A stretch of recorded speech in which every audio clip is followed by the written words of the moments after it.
Ouais, je sais.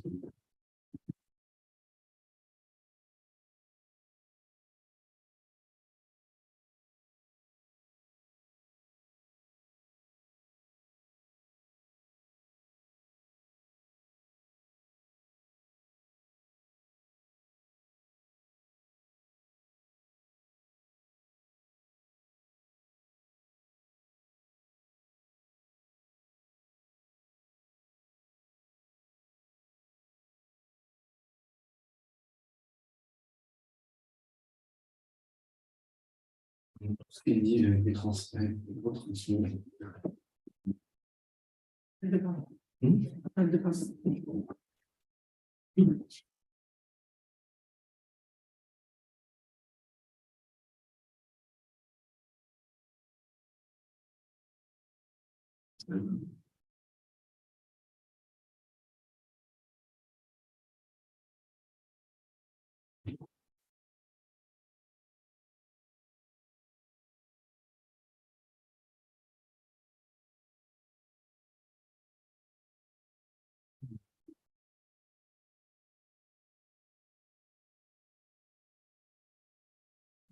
Et là, je me mets dessus ou pas pour lui? C'est ça. Ouais.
Comme tu veux. Si tu as besoin de faire entrer des gens et tout.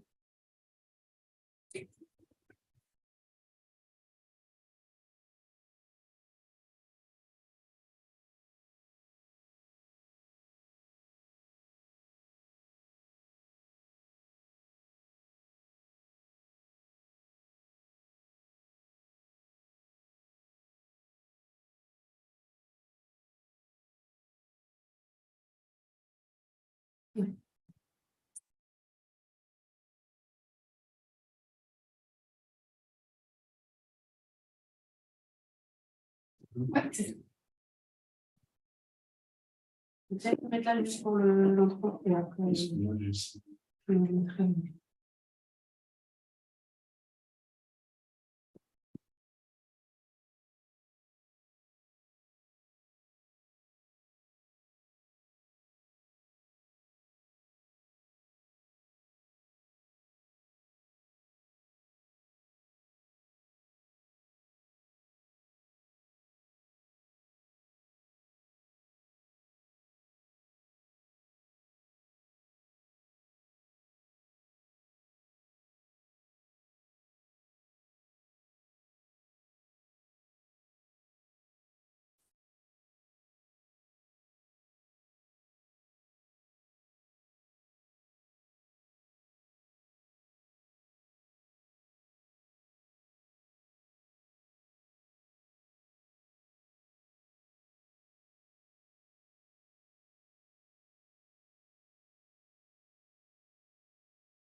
Ils peuvent partager leur.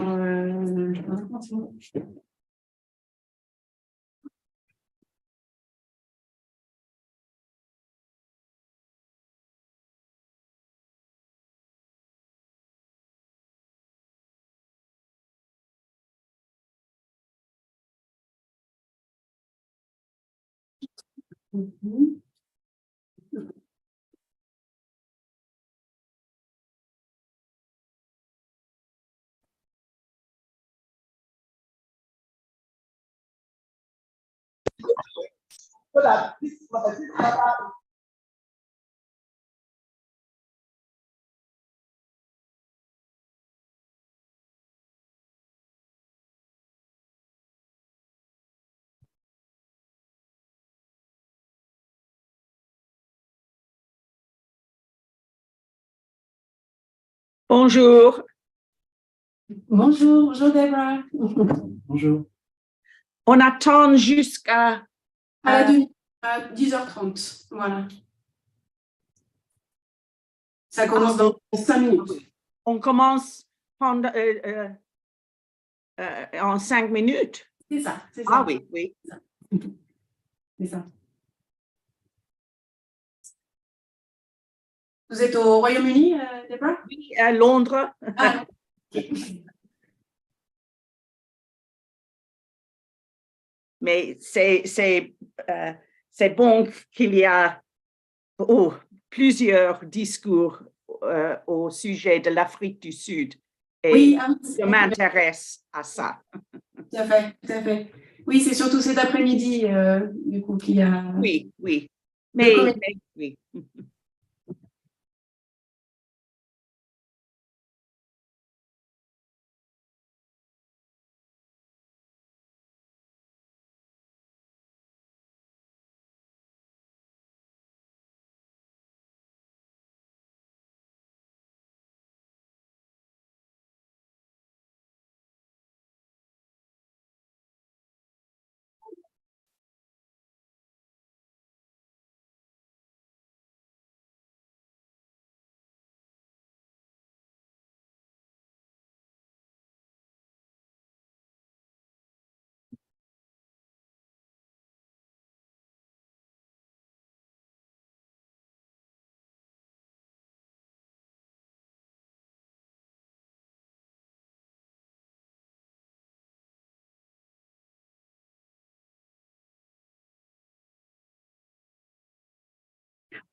Yeah.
Bonjour Loïc.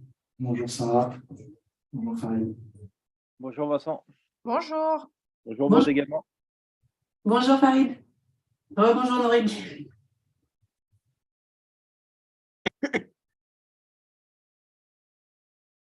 Bonjour Sarah. Bonjour.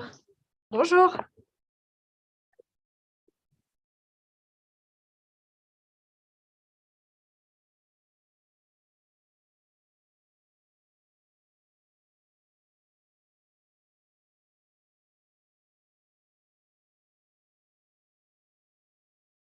On attend encore 1 ou 2 minutes d'éventuelles personnes qui se connecteraient.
C'est bon? On y va? Ok. Tu veux dire un mot d'abord ou pas? C'est bon? Ok. Okay. Donc, on va commencer notre webinaire de ce jour sur race et missiologie. Alors, on a décidé finalement j'ai décidé de finalement faire l'introduction en anglais. Donc, voilà, c'est pour ça que I'm going to switch to English now for this short introduction before we listen to Sarah's presentation, the first of our participants. Sarah va faire sa présentation en français, en revanche. C'est ça, Sarah, n'est-ce pas? Ouais, super. Oui, je l'ai gardé en français, mais si jamais il y a beaucoup d'anglais dans ma présentation, donc ça ne devrait pas être un problème pour les anglophones. En effet, vu les sources, à mon avis, il y aura en effet beaucoup d'anglais dans votre présentation. Donc, super. Très bien.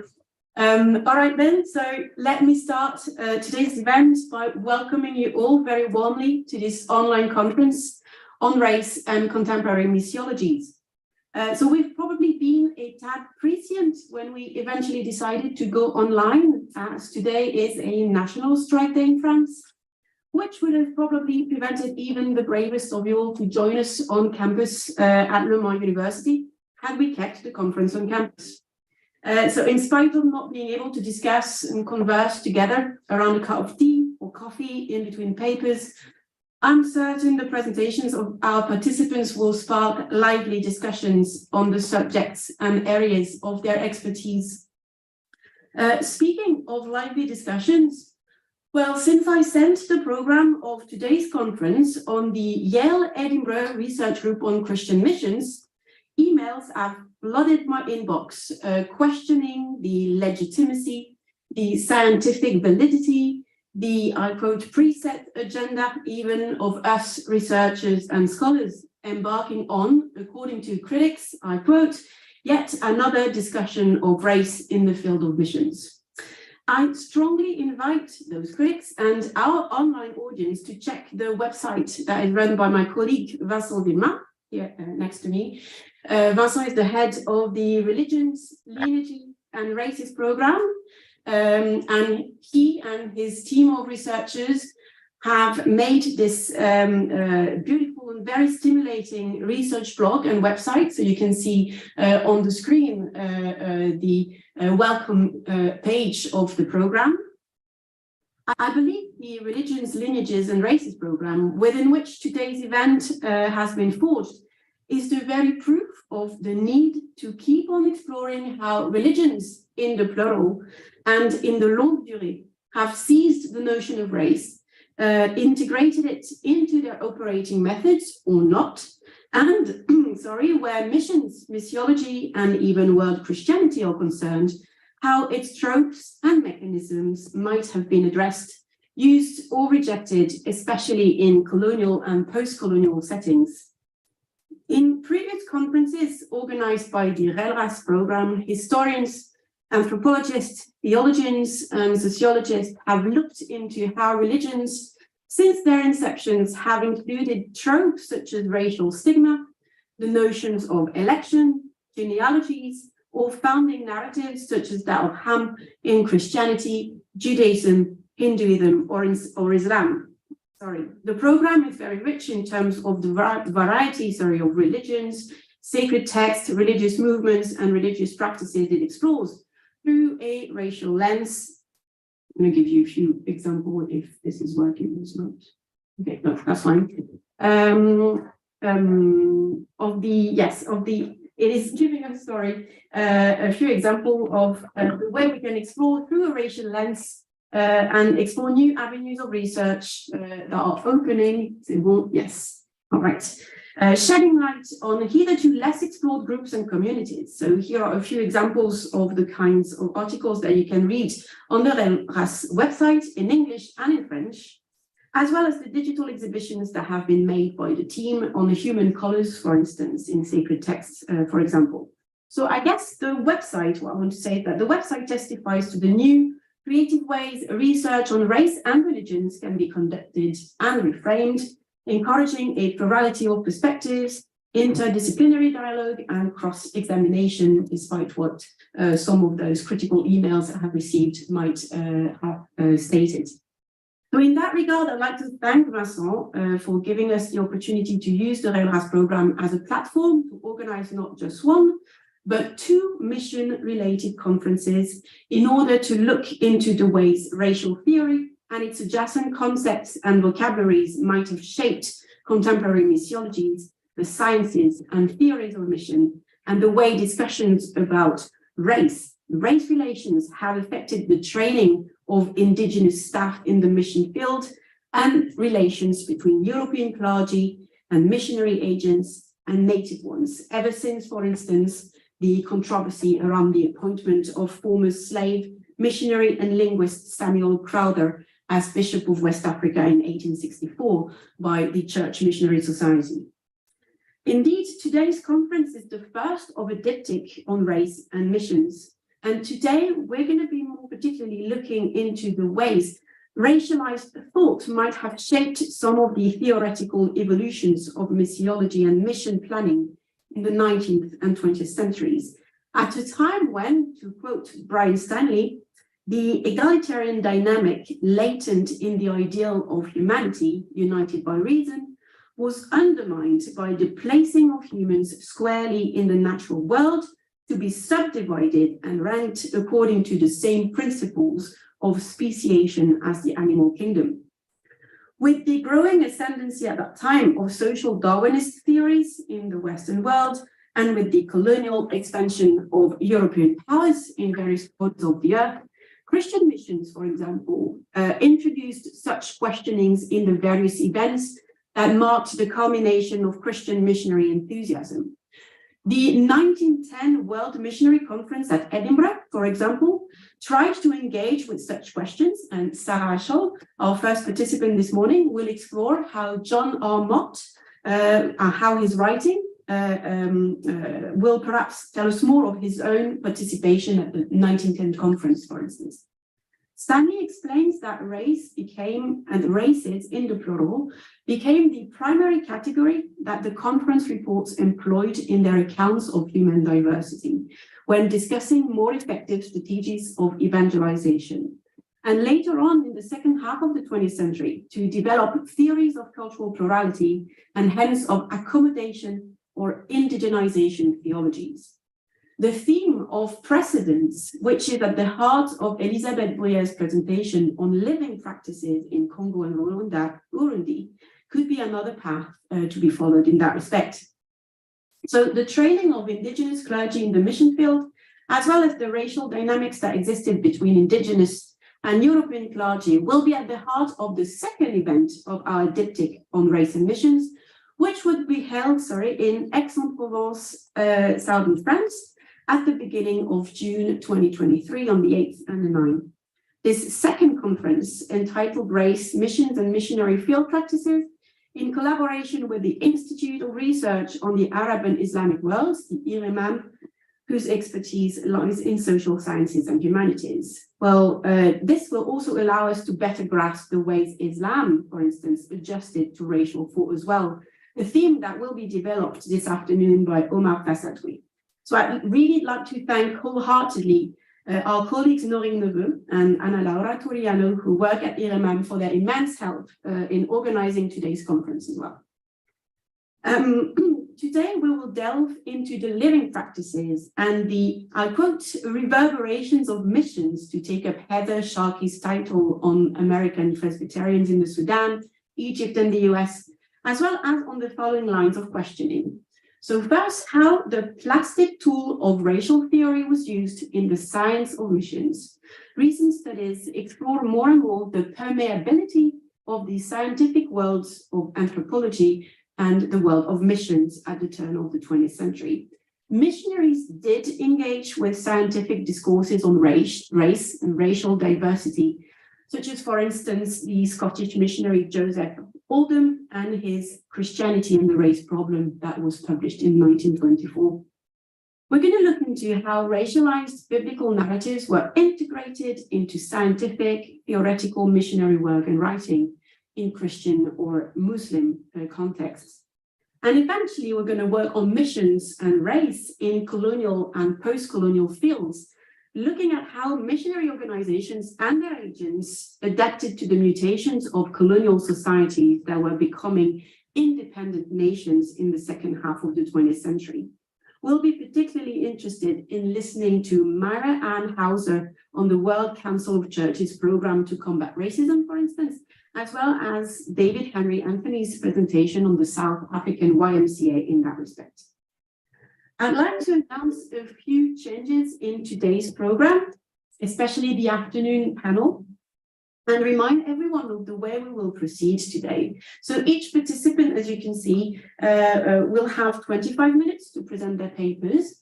We will first listen to Sarah and Elizabeth in our morning session. And after a 2-hour break, not a one hour and a half break as previously planned, we'll start again at 2 p.m. Paris time to listen to Omar at 2 p.m. And we will end not with David Henry Anthony, but with Myra Ann Hauser, who has been rescheduled at the very end of the panel. Then. So this means that we're going to have a longer panel this afternoon with 4 participants, starting with Omar. In the afternoon, our American friends will join us because of time differences between our 2 continents. But I wanted to remind you that the conference is streaming live on the YouTube channel of the ReLRace program, and that all papers, presentations are recorded and will be made on the ReLRace program as well if you want to watch them again at a later time. I would like to ask participants in the audience especially to keep their microphones off during the presentations of our participants. And during our discussion times, if you could use the raise your hand function on your Zoom websites, that would be easier for us to see who wants to comment and participate. Today's conference, therefore, is rescheduled to end at around 4:30 instead of the initial 3:45 time that we had set before. So I wish you all a very pleasant online conference. We'll start straight away with Sarah Scholl from the University of Geneva, Switzerland, with a paper on John R. Mott, who worked as a missionary for the World Student Christian Federation, an offspring of the YMCA. So today's conference is opening with the YMCA. It is almost ending with the YMCA, with David Henry Anthony's presentation on the South African YMCA. So this is all very neatly organized by Vincent. Thank you very much. Sarah, just a few words about you. So you come from the University of Geneva, Switzerland, where you are an associate professor in religious history. You work on contemporary religious culture, as well as the history of religious education and secularism. And today you're going to talk about American missionary John R. Mott's travelogues, travel narratives, of the World Student Christian Federation, and offspring of the YMCA, then to explore how those travelogues might have created a new racial map of the world, I believe. So your presentation in French is entitled Typologiser pour évangéliser, la composition du monde selon les récits de voyage du missionnaire John R. Mott. And so the online floor is yours. Thank you very much in advance. Many thanks. I'm very happy to be here, be with you, even online. So I will speak in French, but most of my sources are in English, and I try to put a couple of things in English on my presentation. So I guess it will be fine for everybody just to follow what I'm talking about. Est-ce que je pourrais partager mon écran? Sure.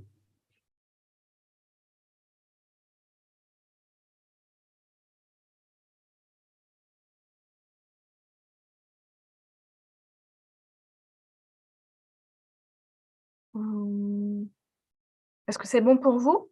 Oui, c'est bon, vous pouvez le mettre en diaporama. Ouais, super. Il s'est mis? Ok, génial.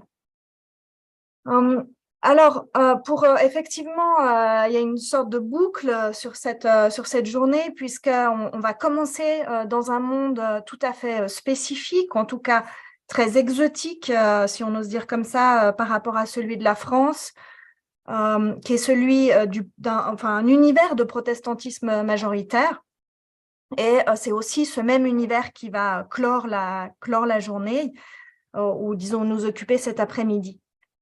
Si je précise ça, c'est parce que ça oblige à certains déplacements, micro-déplacements, parce qu'on reste dans un monde de chrétienté, voilà, qui partage des référents avec ce qu'on appelle aussi le monde latin. Enfin, je suis déjà presque dans une terminologie du 19e siècle ici, on pourra en discuter, mais donc, bien sûr, c'est des micro-déplacements, mais néanmoins, ce qu'essaye de faire John Mott, dont il va être question ici, c'est d'abord de travailler à promouvoir une forme de protestantisme, le protestantisme évangélique, j'y reviendrai, et il faut quand même avoir ça en tête avant de se plonger dans ces sources.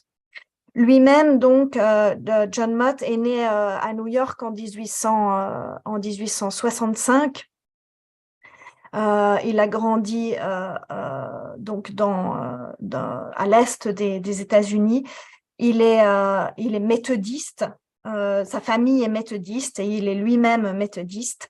Et il va très rapidement se trouver engagé dans un processus, selon ses propres termes, selon les termes aussi de tout ce milieu protestant du second réveil des États-Unis, dans un processus de conversion personnelle. Et il va se rattacher à l'un des mouvements phares qui promeut ce type d'engagement religieux de l'époque, qui sont les YMCA, donc les Unions chrétiennes des jeunes gens, qui à ce moment-là sont à leur début, mais ont un succès extrêmement rapide. Il va choisir, je le dis parce que ça a une importance, non pas d'étudier la théologie, mais d'étudier la philosophie et l'histoire, et il va jamais devenir pasteur. Donc, il a un engagement qu'on peut qualifier aussi en protestantisme de laïque, ce n'est pas un ecclésiastique, mais il va très rapidement décider de dédier sa vie à l'évangélisation, ce qu'il va faire en étant engagé, comme ça a déjà été dit, dans les YMCA, mais surtout dans des mouvements missionnaires et dans la World Student Christian Federation, qu'on appelle en français la Fédération des étudiants chrétiens, ou la FEDE, qui a socialisé des générations de protestants jusque dans les années 1960-1970.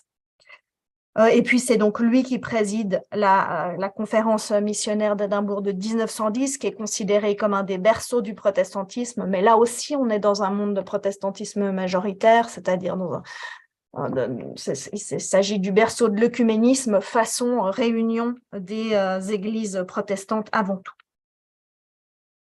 Ce qui est tout à fait intéressant, c'est qu'on a affaire avec John Mott, qui donc finit en fait sa carrière en obtenant un prix Nobel de la paix en 1946 pour son engagement pendant les guerres, un engagement qui est aussi un engagement évangélique, mais voilà, à travers notamment les unions chrétiennes, une aide au soutien, un soutien aux personnes touchées par les guerres en Europe. Et donc, ça lui fait gagner le prix Nobel, mais ça boucle quelque chose. On a 90 ans, enfin 90 ans d'existence qui sont aussi un cycle de globalisation de la planète, est-ce qu'on peut dire ça comme ça? Il naît quelques temps après l'ouverture du canal de Suez, pour juste se remettre cette chronologie en tête. Il va avoir toute sa carrière et tous ses voyages dont je vais parler au plus haut point des empires coloniaux. Et puis, il va terminer sa vie dans cette après-guerre où s'entament des processus de décolonisation. Son activité missionnaire, il l'amène donc pour le compte d'organisations internationales qui ont donc au départ surtout des pendants forts européens, donc états-uniens européens, mais qui vont très très vite se développer à travers le monde, et ça va être ça un des objets de mon propos. Et en fait, ce qui est intéressant, ce qui m'a intéressé dans cette figure de John Mott, c'est qu'il est très rapidement décrété citoyen du monde. Donc ici on a simplement sa figure et l'intérieur d'une des premières biographies qui est faite de lui. qui justement est intitulé John R. Mott, World Citizen, par Basil Joseph Matthews. Et donc, voilà, dans la matérialité de la représentation de sa vie, on a l'idée que c'est un citoyen du monde avec ses cartes. Vous verrez qu'il y aura beaucoup de cartes dans ma présentation. Donc, citoyen du monde, et c'est pas un vain mot dans le sens où John Mott ne va jamais poser vraiment nulle part ses valises. Il va adopter comme mode opérationnel ou comme mode opératoire le voyage, et c'est justement ça qui va m'intéresser, parce qu'à travers ce voyage, donc dans sa pratique missionnaire en route ou en mer ou en rail ou tout ce qu'on veut, on peut repérer deux mouvements qui ressortent en fait de ces récits de voyage. D'une part, un mouvement qui fabrique le monde, qui fabrique un monde, une unité du monde, le monde conçu aux dimensions le monde mental conçu aux dimensions de la planète Terre, évidemment. Et d'autre part, deuxième mouvement, une typologisation, donc une manière de diviser ce monde en strates pour avoir un discours qui permette de mieux évangéliser chaque peuple selon des stratégies spécifiques. Et ces deux mouvements vont ici me servir de plan. J'ai beaucoup hésité sur l'ordre à adopter, mais finalement, il m'a semblé le plus pertinent de commencer par la fabrication d'un monde puis de montrer les typologies et de réfléchir à la manière dont elles sont faites, et enfin de terminer quand même avec quelques éléments plus forts de contenu sur la manière dont Mott, à travers ce qu'il fabrique du monde, justifie la mission. Je vais aussi principalement utiliser 3 textes. Alors, j'avais eu la chance de pouvoir aller il y a quelques années dans les archives de John Mott à Yale, mais je n'ai pas tellement utilisé tout ce matériel, ces sources manuscrites, etc., dans ma présentation ici. J'ai surtout voulu étudier 3 textes pour pouvoir faire une analyse sémantique aussi. 3 textes qui correspondent à 3 temps, aux 3 premiers temps en fait de cette carrière de John Mott avant la Première Guerre mondiale, parce que les choses changent énormément après, et il faudrait faire ce travail. Là, j'ai pas eu le temps de vraiment aller au bout en fait du geste, parce qu'il faudrait encore regarder ce qui se passe pendant les guerres et après les guerres. Ici donc 3 textes, celui de 1897 qui est vraiment un texte fondateur de cette conception du monde. On le voit dans la table des matières, j'ai mis à chaque fois la table des matières où il y a vraiment un parcours à travers chaque région visitée par John Mott, avec ce titre, Strategic Points in the World's Conquest, qui, retenez-le, on va en reparler tout de suite. Ensuite, le texte de 1900, texte très célèbre, beaucoup traduit, The Evangelization of the World in this Generation, aussi quelque chose de très qui se veut performatif, c'est le message, c'est le motto, c'est ce qu'on veut, c'est évangéliser le monde dans cette génération-là, donc avec une certaine sorte d'urgence. Vous voyez qu'à chaque fois, c'est des éditions du Student Volunteer Movement for Foreign Missions, qui est vraiment le mouvement qui fédère les missionnaires états-uniens. On pourrait regarder la table des matières, mais enfin, vous aurez ça à disposition, c'est vraiment très, très parlant. Et puis, en 1914, un texte qui paraît à la fin, un texte qui paraît à la fin de l'année, il y a un livre qui paraît à la fin de l'année, mais qui met ensemble des conférences qui ont eu lieu durant l'année, et donc ça croise l'entrée en guerre. Il le dit dans son introduction, il décide de publier en quelque sorte, malgré tout, des textes qui en grande partie sont devenus caducs par le début de la Première Guerre mondiale. C'est pas ce qu'il dit. Pour lui, son discours est d'autant plus valable parce que c'est vrai que c'est un texte où il alerte sur énormément de choses. J'espère qu'on aura le temps d'en parler à la fin. Et ça complexifie encore le regard qu'on peut avoir sur précisément le regard que porte John Mott sur le monde. Et sur, bien sûr, la question de sa division en peuples, en races, en nations, etc. Donc, c'est un texte qui fait un état des lieux, hein, un état des faits, the present world situation. Donc, c'est à travers un parcours de ces 3 textes, une analyse de ces 3 textes que j'ai obtenu les quelques résultats que je vais vous présenter maintenant. On voit qu'on a affaire à un vocabulaire combatif, hein, il a suffi juste de regarder les couvertures et les tables des matières pour le voir. C'est ce qu'on a appelé la muscular Christianity, une vision offensive, dite viriliste du travail missionnaire, avec cette idée de vivre un moment tout à fait particulier qui est celui d'une possibilité monde. C'est une expression que j'utilise ici qui m'est assez chère. C'est le moment de l'ouverture de tous les continents à une conquête occidentalo-chrétienne, et la stratégie que développe John Mott avec d'autres, c'est de s'attaquer, entre guillemets, mais je pense que lui-même accepterait le mot, aux étudiants et aux instituts de formation supérieure. Donc c'est ce qui va être fait en essayant de développer la World Student Christian Federation, donc d'aller dans les hautes écoles et de convertir des étudiants de partout dans le monde. C'est une stratégie bien spécifique.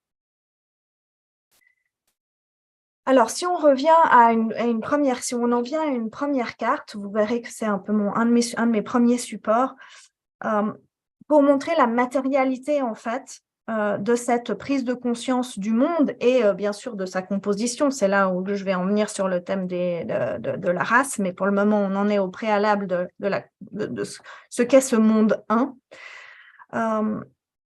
On voit ici la carte du premier tour du monde de John Mott. Et j'aimerais m'arrêter un tout petit peu sur ces tours du monde, même si j'ai déjà... Ça, c'est un travail que j'avais fait pour un autre colloque, d'ailleurs dans une publication qui sera en anglais, mais je voudrais m'arrêter ici aussi un petit instant là-dessus parce que c'est important à mon avis aussi pour tout le reste pour une bonne partie du reste de la journée. Donc ici on a la carte du premier tour du monde de John Mott. Il en fera 3 avant la Première Guerre mondiale. Donc en 1901, là on est en 1895-1897, ensuite il y en aura un en 1901 et 1902, puis en 1911 et 1913. Et donc on voit que c'est littéralement un tour du monde puisqu'il part de New York, il va sur l'Europe et puis il revient par l'Australie sur les États-Unis. Et ce qu'il fait là, en réalité, c'est quelque chose qui est en train de devenir de se banaliser, il faut mettre beaucoup de guillemets à ça. John Mott fait partie de la seconde génération d'Occidentaux qui sont en mesure de faire ce genre de tour du monde, des tours du monde un peu touristiques. Alors évidemment, là, il y a un but missionnaire, mais c'est quand même une option qui profite en fait d'une forme d'ouverture touristique du monde avec les moyens techniques et de transport qui vont avec. Et je vous rappelle juste aussi, on sait, parce que ça a été beaucoup étudié ces dernières années, c'est d'ailleurs un sujet de recherche passionnant. 1872, c'est le premier package tour around the world qu'on peut retrouver les historiens du sujet, mis en place par le businessman Thomas Cook. Et il va ensuite en organiser chaque année avec beaucoup de publicité autour de ce qu'il fait. Et moi, je trouve des Suisses, notamment des missionnaires, qui participent à ces tours du monde. Et puis, la même année, 1873, c'est la parution du Jules Verne, Le Tour du monde en 80 jours. Donc là aussi, on est simplement dans un nouvel univers mental en train de se mettre en place. Ce que les historiens ont appelé l'émergence du monde dans l'imagination occidentale, donc d'où mon vocabulaire depuis le début de cette présentation. Et les moyens techniques qui permettent ça font partie, en fait, de la manière dont John Mott réfléchit à son travail. Donc, quand on ouvre ses livres, on voit qu'il y consacre beaucoup de place. Et là aussi, il me semble que ça peut nous intéresser sur notre propos parce qu'un des aspects qu'il met en avant, c'est qu'il se passe quelque chose dans ce moment 1900 du fait de la meilleure connaissance qu'on a du monde et de son meilleur accès. Et une des choses qu'il met en avant, c'est les sociétés de géographie. Pour lui, le travail des sociétés de géographie qui participent aussi de ce tourisme autour du monde, parce qu'en fait, c'est les mêmes gens qui vendent les voyages, qui font partie des sociétés géographiques et qui sont aussi des missionnaires, en tout cas pour la Suisse, je peux le montrer, et qui ouvrent ensuite les musées d'ethnographie dans les grandes villes d'Europe. C'est à peu près toujours les mêmes gens. Et donc, les sociétés de géographie ont pour lui un rôle essentiel et il va y consacrer plusieurs paragraphes dans son livre « The Evangelization of the World in this Generation ». Ensuite, bien sûr, dans ce qui définit comme essentiel pour ce moment-là, il y a les moyens de transportation, donc les moyens de transport, donc le train, le bateau à vapeur, et puis tout ce qui permet la communication, le télégraphe, etc. Et c'est ce qui, selon lui, fait du monde un ensemble qui maintenant, désormais, il le dit dès les années 1890, fonctionne ensemble. Et il va même utiliser des métaphores épidémiques ou de maladies, ce qui, évidemment, quand j'avais la première fois étudié ces sujets, on entrait dans la pandémie, donc c'était pour moi très parlant. Il le dit, voilà, si une maladie se développe à un endroit, elle va très rapidement voyager dans un autre. Donc, désormais, nous avons une destinée commune et c'est un des arguments qu'il utilise pour justifier l'importance d'apporter partout le christianisme. Je voulais montrer aussi une deuxième carte qui clôt un peu la période. Ce n'est pas une carte issue des mêmes publications, mais elle montre bien comment, entre, si vous voulez, le premier voyage et 1914, s'est développée la Fédération chrétienne universelle des étudiants, qui désormais peut produire une carte telle que celle-ci en annonçant qu'elle a des groupements affiliés et correspondants dans toutes les régions orange foncé et des groupements en formation dans les autres. Et ça correspond effectivement au chemin parcouru plusieurs fois par John Mott. Mais pas seulement par lui, bien entendu. Il y a aussi beaucoup de femmes. Ça, c'est aussi un autre sujet très intéressant qui font ce même parcours.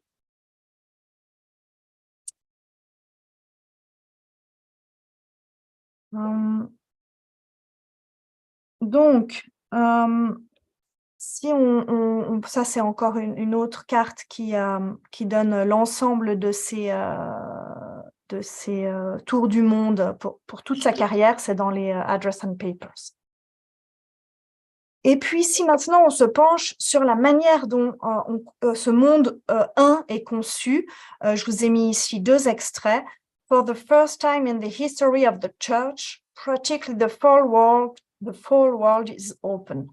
The marvelous orderings of providence during the 19th century, and notably during the past 50 years, have set before the church the open doors for which Christians for generations have been praying. The Christian scripture and alors ça c'est une des citations et dans le même texte, deuxième citation, the Christian scripture and the careful and extended observation of earnest men the world over agree that with respect to the need of salvation, all nations and races are alike. Alors ça c'était mon premier aspect de cette unité du monde qui fait que dans le discours de John Mott, il y a bien une seule et même humanité, une seule et même race humaine. Alors ici, on voit bien sûr un pluriel apparaître, je vais en parler tout de suite, mais par ailleurs, on a the human race très présent dans ces écrits. Une seule et même humanité, et on voit que le mot, cette formule nations and races est une formule relativement floue ici qui dit que dans le message évangélique chrétien, ce message évangélique chrétien et le sacrifice du Christ, ça il le dit par ailleurs, s'adresse à tout le monde. Mais on voit que ça sert un flou, en fait, cette formule, nations and races, désigner un flou, un usage souple, utilisé pour désigner des groupes humains peu déterminés. Et c'est en effet nécessaire dans la manière dont John Mott conçoit ce monde, qui conçoit comme un mais divisé, pour faire différentes strates. Et maintenant, ce dont j'aimerais parler, c'est des différentes strates dessinées par John Mott à travers son parcours du monde, enfin, du monde tel qu'il le parcourt. Donc, c'est ma deuxième partie, la composition du monde, nation, race et religion. Je n'ai pas trop bien regardé à quelle heure j'avais commencé. J'ai jusqu'à quelle heure? Sarah, là, normalement, il vous reste environ 5 minutes. Ouais, Voilà. c'est bien. Ouais. Je vais sûrement dépasser un tout petit peu, mais pas beaucoup. Donc, différentes strates. Alors, ce qui est important de comprendre, c'est que la première grande division opérée par John Mott, c'est celle entre les chrétiens et les non-chrétiens. Ça, c'est la toute première division et il va beaucoup parler du non-Christian world. Mais parmi les chrétiens, il y a aussi de l'évangélisation à mener et donc on le revoit dans cette carte de son premier voyage, c'est pour ça que je l'ai remise là. Il passe beaucoup de temps en réalité en Europe.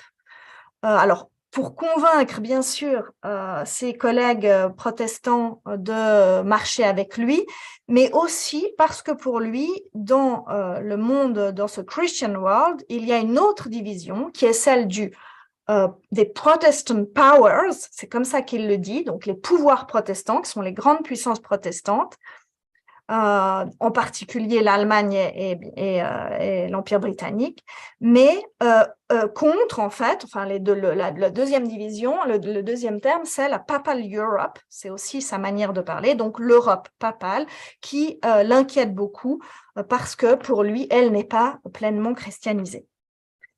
Voilà, ça c'est pour le Christian world. Dans le non-Christian world, on va suivre ce qui va composer le non-Christian world, c'est son voyage.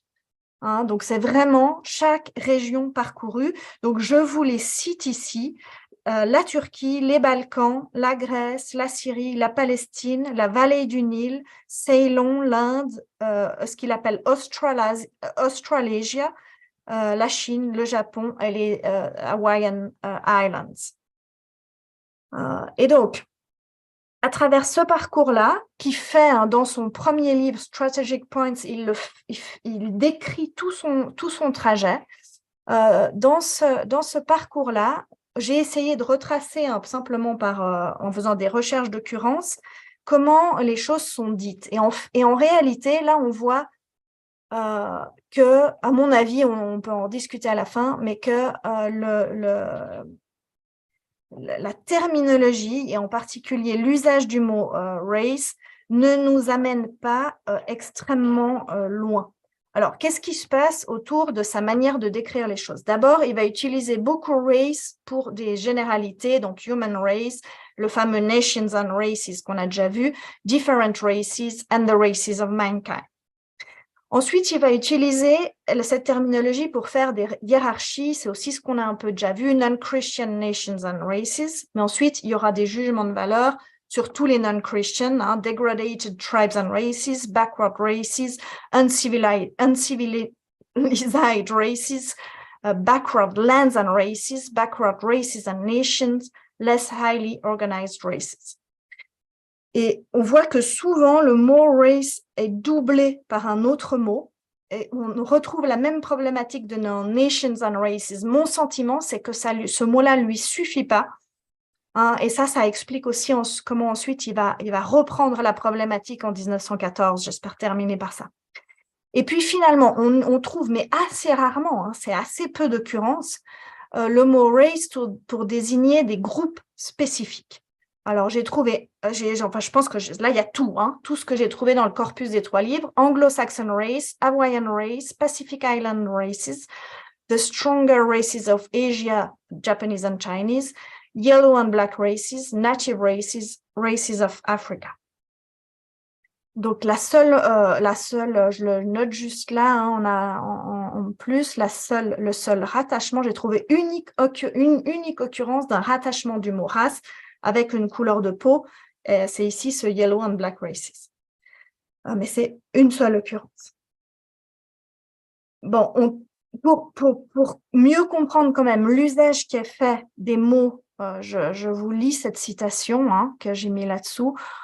Over 3/4 of the area of the habitable globe is under the control of civilized powers, and though vast multitudes remain non-Christian, there is scarcely a spot in which the influence of the Western nations is not felt, and in which the backward and uncivilized races are not being influenced by the ideas and practices of the more advanced nations.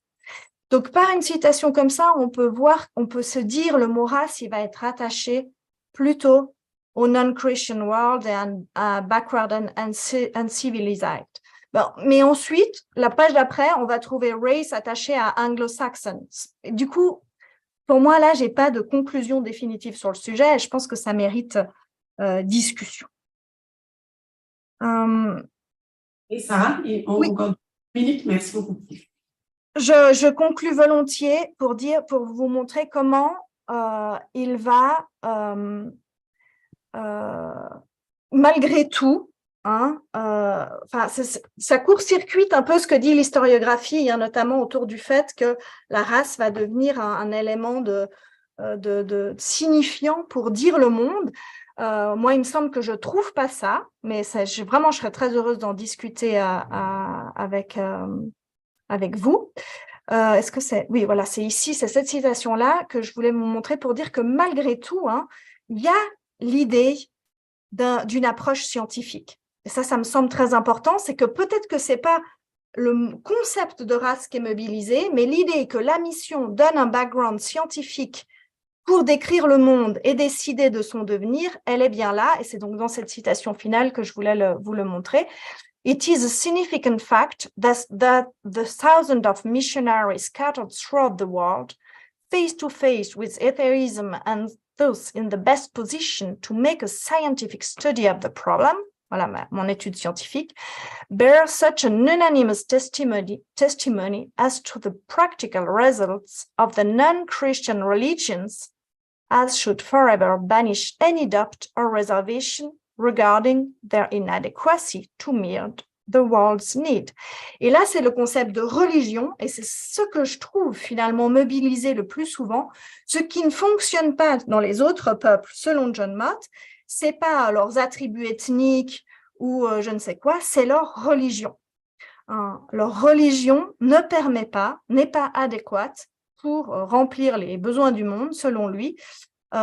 Et c'est une conclusion scientifique qui le dit, que feraient tous ces missionnaires qui, je le répète, sont aussi en lien avec les sociétés de géographie européennes et états-uniennes. Voilà, je m'arrête là en espérant que ça pourra nourrir la discussion tout à l'heure, mais aussi tout au long de la journée. Merci beaucoup, Sarah. Merci beaucoup. En effet, on va pouvoir rediscuter de pas mal des points que vous avez mentionnés et de certaines de ces citations et des cartes aussi. Les cartes m'intéressent pas mal. Donc, merci beaucoup pour cette première présentation et d'avoir ouvert la journée et ce premier panel. Merci. Elisabeth, je vois que vous êtes là. Donc, bienvenue. Merci beaucoup. Quelques mots pour vous présenter. Donc, Elisabeth, vous êtes à Bruxelles. Je vais passer en anglais. So I'm going to switch to English now in order to introduce you to the audience. So I'm very sorry about the pronunciation of your university. So you're attached to ReLRace University in Brussels. Okay. You're a doctor in law and a postdoc researcher in history. And at the moment, if I understand, you're currently working at the Belgian Academy in Rome. You work on archives in the Vatican, I understand, especially on Belgian Africa's native clergy. So your presentation today, which is entitled Living Practices in Mixed Communities in Congo and Rwanda-Burundi in the 1930s and 40s, will explore the key notion of precedence in those mixed communities where regular and secular clergy live together, if I understand, coexist, but also those communities are obviously racially mixed. So I'm guessing there's this overlap that you're going to be exploring today. So thank you very much. And the online floor is is yours as well. Thank you. Thank you very much. Thank you for the introduction and the invitation. I'm really happy to be here today. I will start with sharing my screen. Okay. So, as you heard, I will talk to you about the living practices. Can you see my screen, my presentation? Perfect, thank you. So the living practices in mixed community in Belgian colonial space, being Congo and Rwanda and Burundi in the years 30 and 40s. So ever since I started to address this problematic, some unsolved questions, especially around canonic law, have been popping up, leading me to look for documents in various continents, notably South and Southeast Asia, but also other countries in Central Africa. So this inquiry is a rocky path through canonical law concepts that are long forgotten. So I want to say, buckle your belt. So first of all, what is a prerequisite to understand how it works is the concept of jus commissionis in mission territories for Catholic mission. This means with jus commissionis that the Holy See entrusts the care of a portion of territory to a definite religious institute, so a religious order, a religious congregation, and so on. And this institute is going to have the lead on the development of the mission work in the said circumscription. Here you can see that in 1950 it was already divided in 31 apostolic vicariates or apostolic prefectures.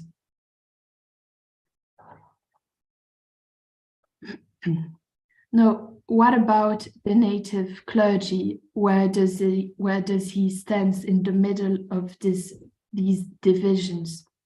Well, since the creation of Propaganda Fide in the 17th century, actually, which celebrated its 400th birthday last year, they have been stressing out the fact that missionaries had to settle to develop a native clergy and progressively empower them in the lands they were evangelizing. But of course, this depends on a lot of factors on the ground, on of the finance of the congregations, on the motivation in developing a native clergy and putting it in a priority before other mission works. And on this aspect, as you can see on this chart, the White Father, aka the missionaries of Africa, were forerunners, because in 1943 you can see that the 40% of the native priests of Congo, Rwanda, and Burundi actually were incarnated in the vicariates run by the White Fathers.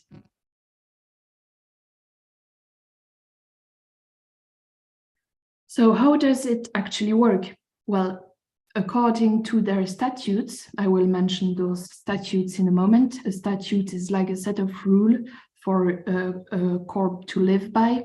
The native priests were obligated to live in community, even though they were secular priests, right? It's a secular clergy, but actually they have to live in a community. They cannot live by themselves or within their families. If they live in a mixed mission post, they share their daily life with European missionaries. Usually, there are dozens of reports of this. Everything is running smoothly, but sometimes there are difficulties, and that's what I would like to address today. And the working method is that little by little, the missionaries will entrust a mission post to native priests only and withdraw to found new mission posts. So they entrust an existing mission post to native priests. So the problems I was just mentioning was, for instance, the case of Burundi, which is kind of a unique case in this Belgian colonial space. There you can see on the map the Apostolic Vicariate of Burundi, Urundi at the time. In 1930 arrived the first apostolic delegate, aka representative of the Pope, apostolic delegate Bishop Giovanni Delle Piane. And when he visited the Apostolic Vicariate of Burundi, he could see that the native priests actually weren't living together with the missionaries. They were living like in slums outside the mission. They weren't even sharing their meals with the missionaries. So at this point, Delle Piane, who realized that it's because the Apostolic Vicar of the time, Bishop Gorjou, didn't really like the native priests, he asked him to immediately integrate native priests inside the mission, to eat with them and share the daily life together. Crucial in this process was the grievances of Burundi's priests that Delle Piane took into account. So it is also because they protested against it that it started to change. So the two important actors in this process are the representative of the Holy See, Delle Piane, but also the native priests who are complaining about their like second role position in the mission. But this story is not over. Why? Because when the Apostolic Vicariate of Burundi had to draft their statutes for native priests, I just mentioned this set of rules that native priests have to live by and who are drafted by the missionaries. In the third paragraph of Article 47, you can see that they don't have the precedence according to the date of priestly ordination, but take place after the White Fathers, the missionaries. So propaganda drafts a little question mark in the margin and directly asked its representative on the ground, Delle Piane, to delete this article because it is contrary to the decree of 1948. Now we will in a minute explain what is this famous decree, because this story is going backwards in time to understand every single aspect of this. But first, what is precedent? What is precedence? Precedence is the right to have a better place and to externally enjoy a more honorable position. It is of importance in mission, in events such as, it can be any public event, even secular events, but like processions, ceremonies, parties, and so on. In church, where they will have the first seats, the person who has precedent on another has the better seat, has the better place, can sit first. Other times they can take the word first. And most important in our case is that during the meal, when they share the table, both native priests and missionaries, they actually if the missionaries have precedence over native priests, they will sit by one end of the table, and the native priest will sit at the other end of the table, thus creating a clear racial demarcation between the two clergies. Now, the White Fathers weren't requiring this for the event of the church, but they were saying that actually mission posts are their community house because they form a religious institute, and that native priests are in this case merely guests, and that they have no right to community life nor to precedence. Now, what is the decree of 1924 that propaganda was asking to apply? Well, actually, at this time, propaganda revoked the privilege of precedence that was attached to the title of apostolic missionary.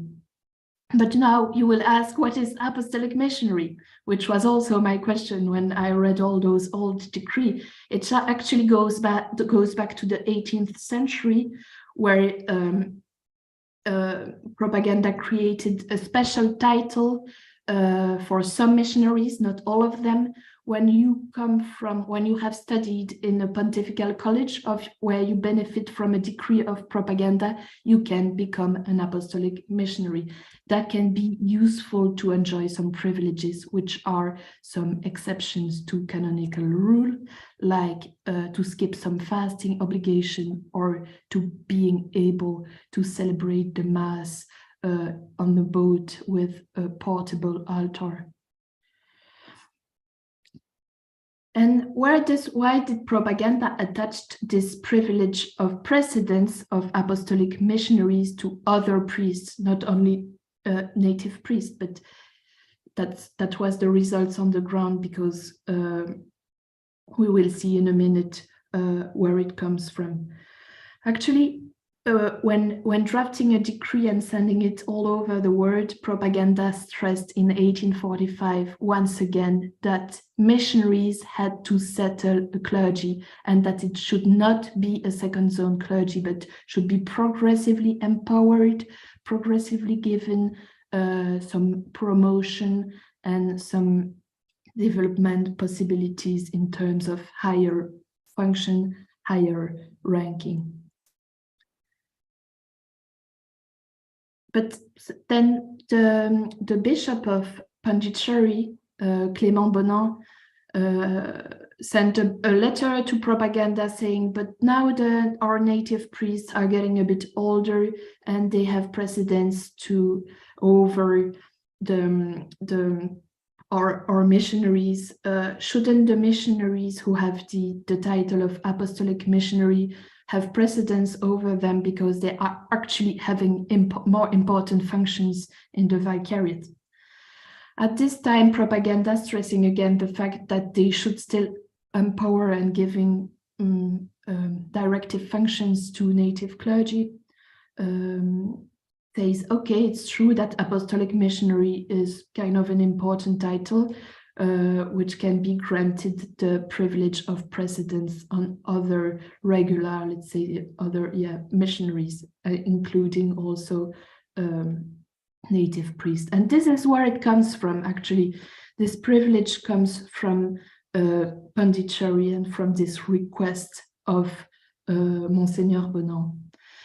The problem is that 70 years later, in Verapoli, native priests started complaining that they were not having directive functions, and they started to require some of them to be elected as bishops. Because, you know, this privilege of precedence was actually maintaining the local clergy in submissive positions and like in second zone clergy. Precedence will be also important in the preparation of the Chinese Synod, because at this point they decided to abandon it for the relations to be better between Chinese clergy and European missionaries.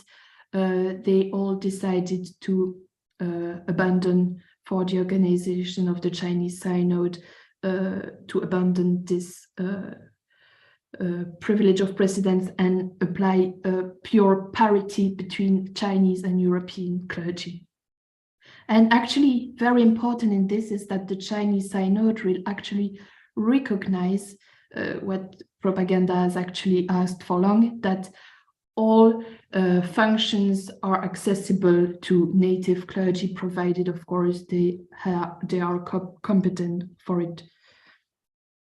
And this is very important because 2 years later, the 61st Chinese bishop will be elected by Pius XI. So this all of this privilege of precedence, it looks like an obscure canon law, an important thing, but actually everything is linked together, because at some point you start empowering, you start giving parity to the priest, and you start progressively empowering them and recognizing they can be equal to European missionaries. So my colleague Edouard Coquet, who is in the École Française de Rome, has studied the situation in Indochina. He has published a very interesting article about it that I really recommend. And actually, I think that the situation of the relationship between both Vietnamese and European clergy in Indochina will be the reason that will lead propaganda to revoke, to abolish this privilege of precedence. Because with the reports of apostolic visitor Henri Lecroart in 1923, they realize how negative this privilege of precedence and this absence of parity between both clergy is in Vietnam. And yeah, I think this is the reason which explained this abolition. Now, a short word about Uganda. Actually, in Uganda, the majority, Uganda is with Bishop Streicher will be really a forerunner in terms of native clergy. They formed massive amounts of native clergy. One of the first African priests will be Monsignor Kiwanuka in Uganda. So this is also very important. In this vicariate, some missionary was saying, we are members of the Society of Missionaries of Africa. We should have the right of precedence on native priests. But the majority was saying, well, no, it should be parity. So they asked propaganda their opinion in 1924, and propaganda just sent him the decree that we just published. So at this point, they applied parity in Uganda. Now, what was happening in Eastern Congo 20 years later, or maybe 15 years later, it's that progressively, under the action of the regional superior Benoît Elemans, they were progressively applying this privilege of precedent that they had not applied before, except in Burundi, where it was, as I explained before, always very segregated. They were trying to apply the rule that the congregation, that the mission post is a house of the congregation, and that native priests are merely hosts that have no right of precedence, and so are relegated at one end of the table. And this deeply shocked the apostolic delegate Giovanni Delle Piane, who progressively tried to abolish this. So here is the Congo Supérieur, which became afterwards Baudouinville. So for the Superior General, Jean-Marie Biraud, he said, we never thought that they had any rights to our community life. Like, it's a house of the missionaries of Africa. They are just, as I said, we are hosting them. And actually, you see that it's not merely a question of canon law or religious life. It's also a question of, racial prejudices, because they're like, especially Matthijssen. Of course, I want to stress that not all the missionaries thought this way. Here, I have to enlighten the problems to see how the Holy See will solve them. But for Matthijssen, their culture and education was too different. And so he thought it was an inconvenience of just mixing up everyone at the eating table. So Biraud will ask the opinion of the big boss of propaganda, Pietro Fumasoni Biondi, who will then say, in a very diplomatic way, this is it's like the specialization of Holy See, always stating everything in a very diplomatic way. When you read the project of letters from the Vatican, you wonder what do they want to say with this? But he's like, look at the gospel and remember that missionaries are not there to dominate the people. They are there to help them develop. And this is something that Apostolic Delegate Delle Piane will say in much harsher words on the ground. Like, every single mission post is actually kind of property, not in terms of civil property, but it's actually under the competence of propaganda. You have to apply the 1924 decree. And actually doing so, he's actually killing two birds with one stone. This is really crucial, because saying this, he's saying that everything the missionaries have built so far, everything, you know, the seminaries, the novitiates, and so on, but also, you know, the schools, the hospitals, everything, they will have to drop it when propaganda says so, to drop it and to leave it to the native clergy.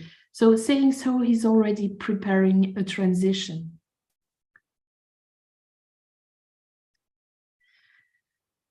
So he's saying to Bishop Grols that no house actually belongs to the White Fathers. They are not domus religiose. They are actually societies that are given for a brief period of time by propaganda, even though they developed everything themselves, you know. And actually, Bishop Grols, who succeeded to Bishop Gorjou that I mentioned earlier, who had much better relationship with Burundi's priests, and says that the priests were now living much more happy in mixed communities, and many were happy of the support they received in the mixed mission post. So that's actually what propaganda wanted. It's like a support of, so that they can go on with, you know, their education and priestly living. But as the Lepian stated, much more important is that the missionaries keep on learning things from the African priests. It is much more, this aspect is much more important than the native priests perfecting their formation at the contact of white missionaries. So the conclusion of this is that in the project, this paragraph will be scrapped, and they will insist on applying the same rules of precedence as it was required in the 1924 decree. Consequence on the ground is that there is a parity of Black and white priests, like in other vicariates, where it actually has always been the case, according to the letters coming from other parts of Congo. It's actually pretty unique in Belgian colonial space, you know, Black and whites living together, this never happened. Mixed marriage, for instance, were very rare. It was very exceptional. And in this case, having African and European folks living together in the same space is very exceptional. And this will make possible the further promotion of native clergy to higher position. If you want to know more about it, you can listen to the seminar that I will give at the École Française de Rome on July the 4th at 5 p.m. You can just send me an email and I will happily send you the link. To conclude, I would like to say that for a long time, the Holy See, and especially propaganda, has been the promoter not only of equality, but also of the development of native clergy. But with the development of apostolic delegation, with, you know, papal representatives around the globe, they can finally have a powerful mean to realize their politics all over the world. And progressively, they are trying to prepare the ground for the retreat of the missionaries and the empowerment of the native clergy. Thank you for your attention. Thank you very much, Elisabeth. Thank you very much. All right, for this very interesting paper, which showcased this articulation that we were looking for between authorities, sometimes back in Europe, and then practices in the mission field as well, and the discrepancies that might have existed between orders from above, this top-down approach, which is very specific to Catholic missions, and what could happen on the ground as well, with the problems that might have arisen as well, according to the personalities of missionaries themselves, I'm guessing, from one spot in the world to another. All right, so we're going to be taking 30 minutes to ask our participants questions. Please, again, if you want to use the raise your hand function on the Zoom of the webinar, that would be really useful for us. I can see one question from Deborah here. Deborah, if you want to ask a question to either Sarah or Elisabeth, go ahead. Peut-être toutes les deux. C'était très intéressant. I will speak English. My French is not going to be good enough, but that was absolutely fascinating. I just want to make a comment for Sarah's fascinating paper about John Mott. I just think this careful exploration of the books is such a welcome development, because I just feel it means that you're talking much more carefully about race and missions, and it seems such an obvious thing to do, but I don't know that it's been done much, and I'm very much in favor of not having wild generalizations about race and missions, and what you're doing is reconstructing carefully how he actually used the term race. The maps are fascinating, and it made me think of how, you know, in religious education, we had to look at the maps of the missionary journeys of St. Paul, and here we have the sort of world journeys of John Mott. So that's just a comment, but I found it all extremely interesting. With Elisabeth, again, this was such an eye-opener, because I work on Protestant missions in South Africa, so I'm not really aware enough, as I should be, of what's going on in the Catholic world.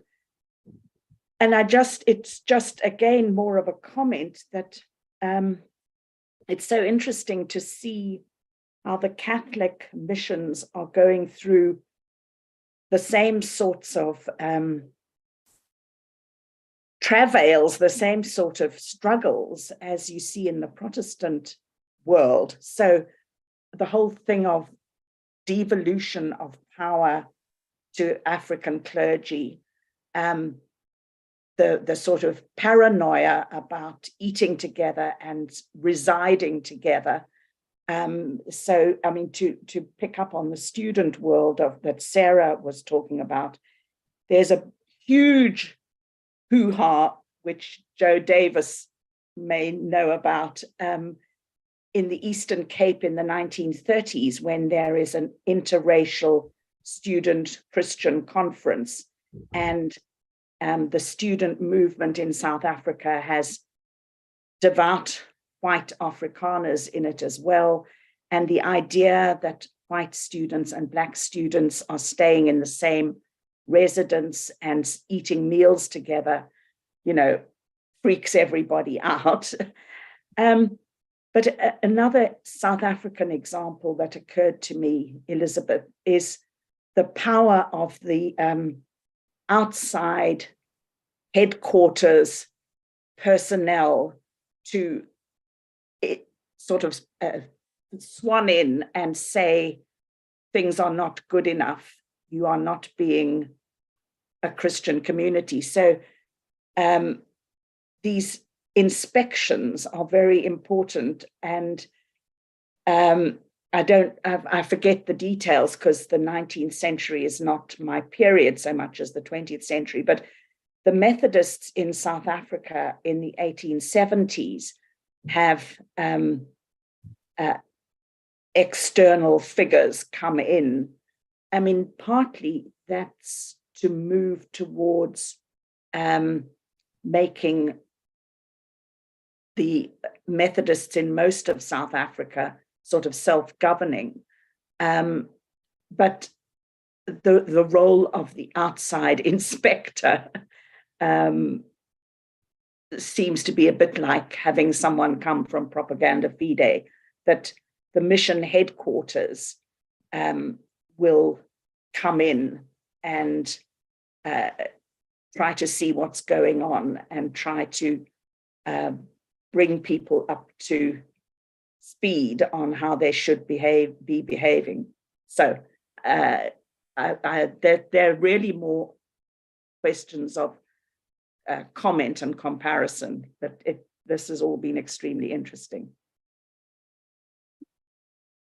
Sarah or Elizabeth, do you want to respond to Deborah's comments? Either of you? I have like a follow-up question, if not, to Elizabeth as well. I was wondering, when you were explaining in the first part of your presentation that the native clergy had indeed issued some complaints as to the second position role that they felt and that they were assigned to by the white fathers and the white missionaries in the field. So where and how did they formulate those complaints, like officially? I mean, was there an official canal that they could actually complain to? Because we might imagine, even though Asa very deftly described it was a period of like the acceleration of the world and means of communications and transports might have made it easier for native clergymen to talk to European headquarters. I'm guessing perhaps sometimes they must have felt rather isolated in those questions.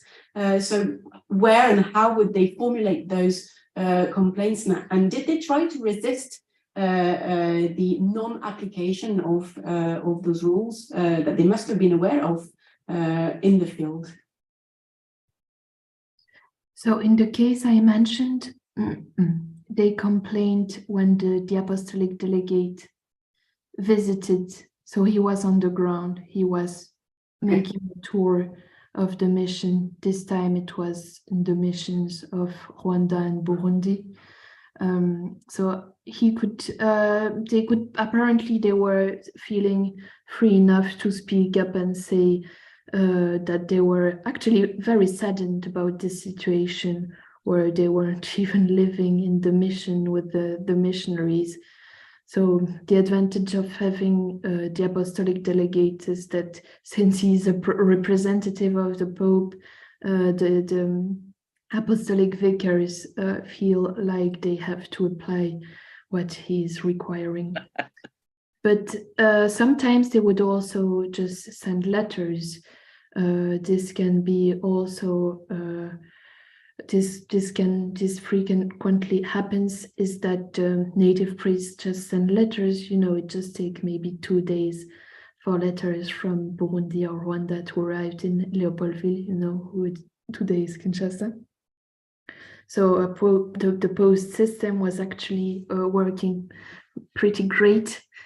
And they sometimes didn't hesitate to send some complaints about the main complaint is that they are feeling like they are the working force of the missionaries. that they don't have directing functions, and that they would like to have more powers and take part in the decisions. If I can summarize. Okay. Norik, you have a question? Go ahead. Yeah, I have a question for each. One for Sarah is more about methodology. As your argument, as I understood it, that race was not the relevant tool for MOT, but I'm just wondering, like, you've been working on his publication, but what about the mapping? Is there a way as an historian to read this mapping in terms of racial issues or internal hierarchy? I mean, is it something does it sound relevant to you to because for instance, it was quite used for colonial within colonial research. I mean, deconstructing the colonial mapping. Is there something to say about this kind of hierarchy in your documents? And my question for Elizabeth is, like, your case study echoes something I've been working on, but in a really different region, but on the Greek Orthodox hierarchy and the call for indigenization of the clergy by the Arabs relates, I mean, or having the lay people claiming also with the clerics. So my question would be, what is the role of the lay people in your case study? I mean, how does this debate have an impact on the local society, if it has? I mean, yes. Perhaps Sarah can start answering Norid's question. I also wanted to add, as a follow-up comment, indeed, I was very interested in the use of the maps, since many missionary organizations kept publishing updated versions of missionary atlases. I've worked on the Church Missionary Society, for instance, and they kept publishing every 10 years and then every 3 years with reduced intervals, missionary atlases of the world that would be used obviously at school, Sunday school, but also that would be published as monographs, very widely and richly illustrated with colors.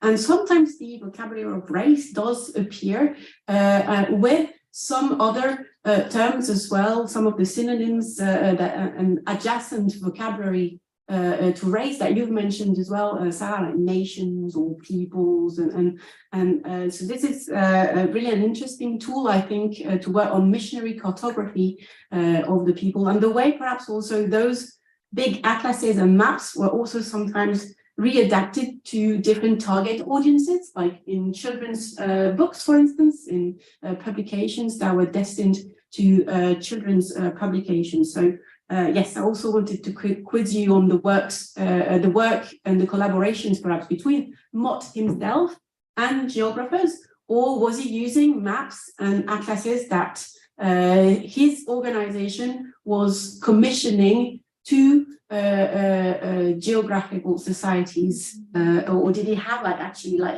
a say in the way the maps were laid out, I would say, and captioned as well, of course?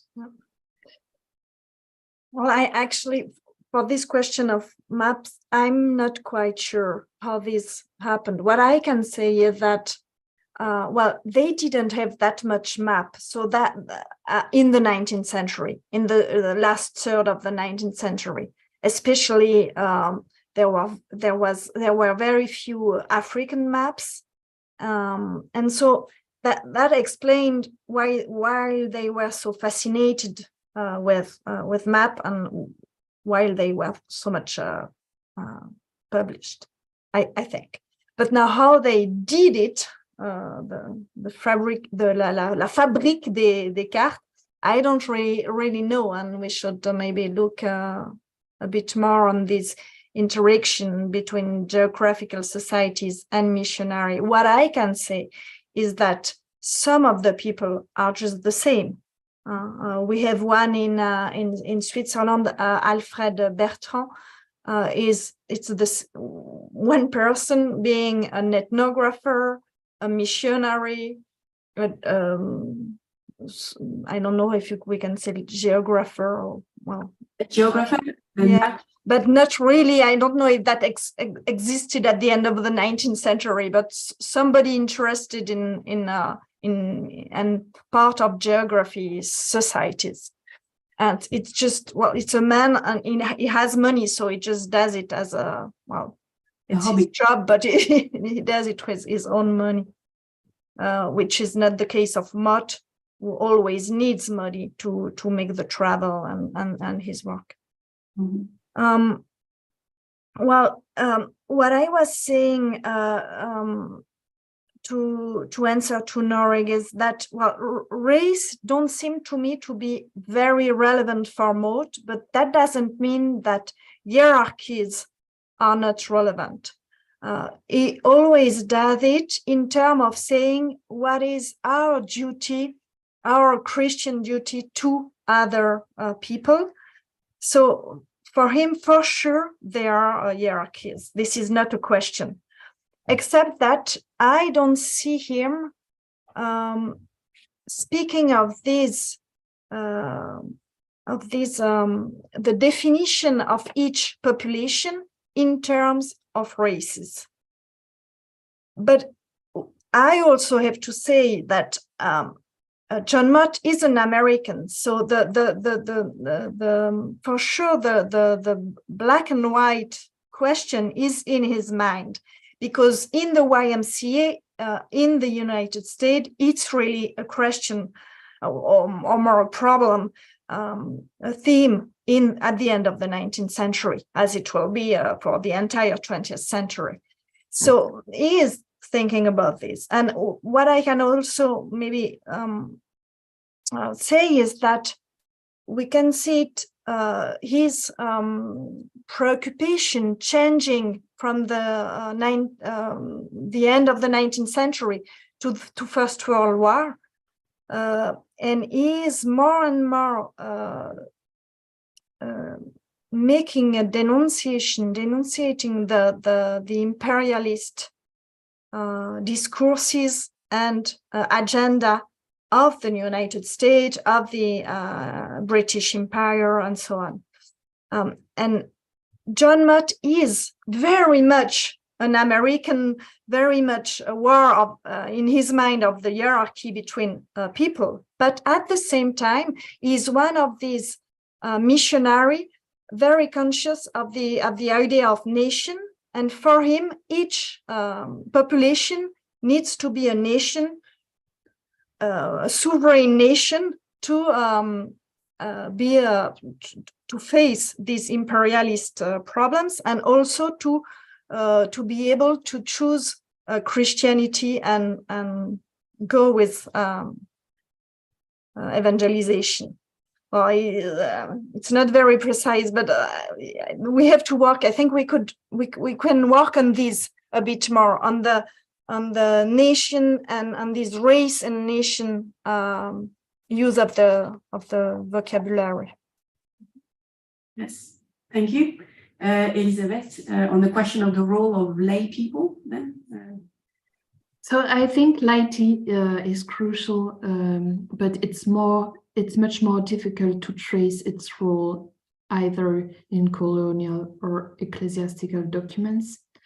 But I think it's very important. Why, for instance, they had reports in propaganda that the fact in Vietnam that the native clergy will always come after the white missionaries was having the most poor effect on the laity, on the faithful. How could they believe the message of equality from the gospel if they see that the Vietnamese clergy has a second role, is a second place clergy when they go to the mass, you know?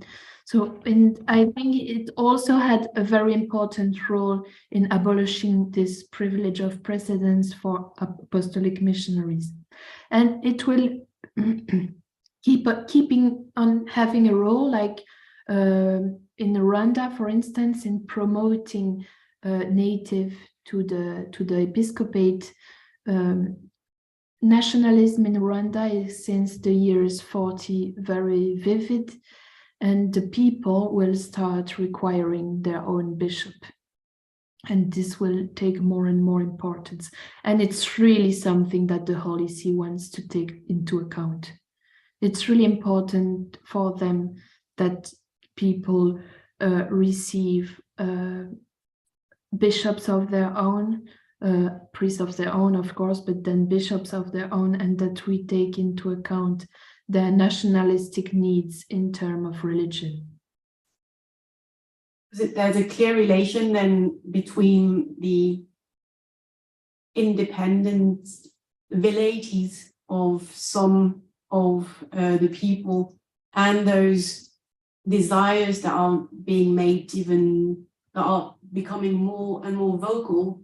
So here the political and the religious really meet then. I'm guessing this is something that is also very true of the Ugandan context that you've mentioned as well in your presentation, where from a very early stage, then the religious and the political were really embedded and intertwined, in which perhaps might explain why in Uganda, as you explained, Bishop Streicher was a forerunner in the training of native clergy as well.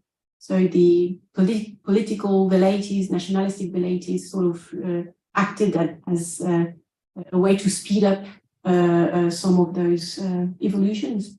Yeah, I think it's not the intention of the Holy See to intervene on a political level, absolutely not. They are not trying to undermine the colonial agenda, but it has this effect eventually. Yesterday, I was in the colonial archives, which are at the moment, a part of them is at the moment in the Ministry of Foreign Affairs in Brussels, and the influence of the election of Bishop Kimbondo, Pierre Kimbondo, in Kisantu in Congo in 1956, the influence to see this Congolese priest accessing the episcopate was huge on the people, and it was actually triggering nationalistic velleities. And it was very concerning for the colonial regime. Very concerning. Okay, thank you very much. I think this is some of the topics that will be mentioned in this afternoon's panel as well, in some of the presentations on South Africa as well. Are there any more questions to your two panelists this morning? Elizabeth, yes. Yes, I think actually at first I wanted to address actually really the word of race, and I think we could have this dialogue with Sarah, but I didn't have enough time to develop this notion because this road across canonical law concept was already long enough. But actually of course, we think as the word race today, like black, whites, and it's absolutely not the sense it is given by the actors at the time I'm studying. Race is more like an ethnic, linguistically homogeneous group. And that's most of the case where I come across the word race, and the missionaries there know, the people.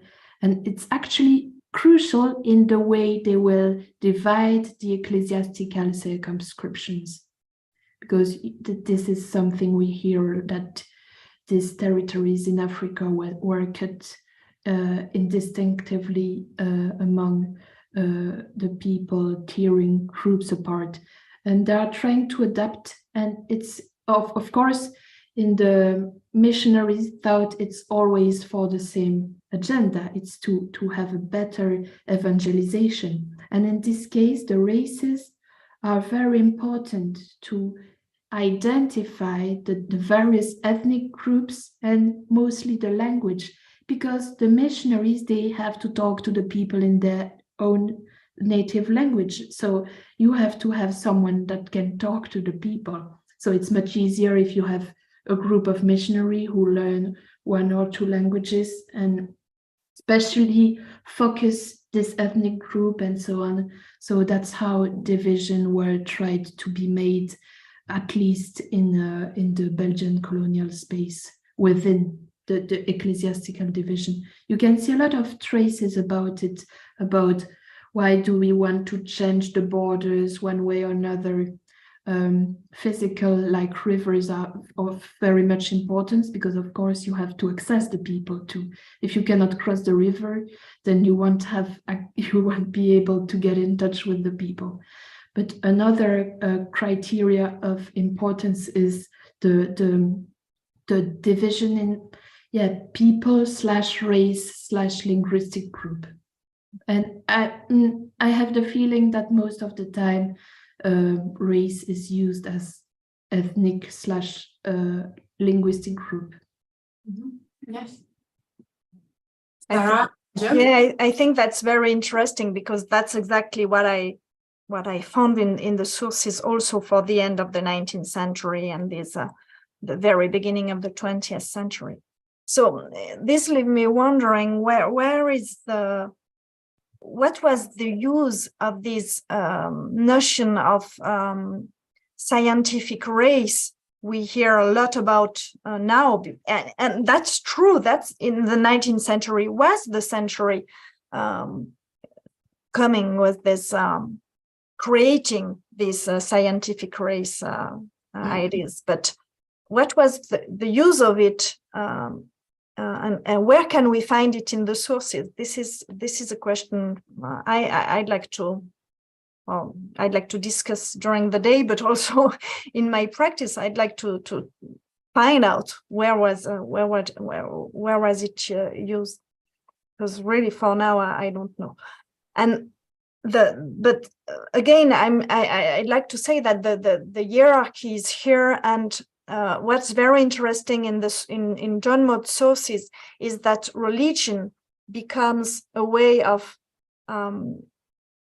making a hierarchy between people, even between European and American people. And I think that's interesting from the evangelistic point of view, is that for him there are very bad people coming from the Christian world, and he's fighting them also. And this gets stronger and stronger coming near the First World War.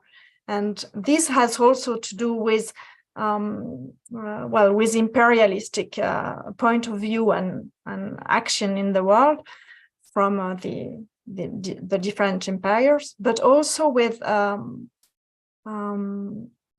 really with problems in specific area and territories like South Africa and United States and so on. And even if it's very few comment on this, he did comment on, for example, on South Africa and on the division between black and white. I don't remember in which book, but he does comment on this. Maybe the last one I studied, the present situation.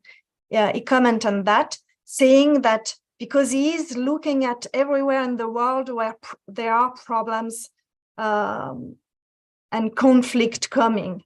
Well, he is wrong for most of them, but still it's interesting to see how we see that. Okay. Joe wanted to step into the discussion, and then Deborah, I can see you raise your hand. Hi, everybody. Thank you so much for your fascinating papers. Luckily, I still have enough French that I could understand you too, Sarah. So merci beaucoup pour votre travail. So this discussion around race, actually, Sarah has covered most of what I wanted to say, but I really agree with you that the work that I've done is also based in the 19th century in the Southern African context. And it seems to me that race becomes the most voluble or most repeated usage. I see the word the most when it comes to talk of translation, of the Bible into different South African languages. Suddenly there, instead of having people who you can evangelize, you have specific race groups. And the problem that people encountered, which seems to be the most glaring, is around how they're going to deal with those languages. And because they're on fast forward, they sort of subsume and they get mono languages where they sort of stick languages together.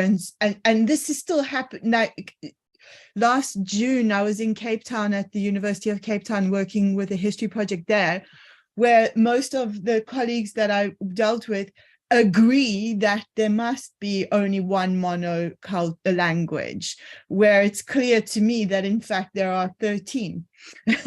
And so it's not like this problem is still left in the 19th century. It's still with us today. It affects policy on, you know, school meals and things, because that's how those delineations continue to be felt in the contemporary moment.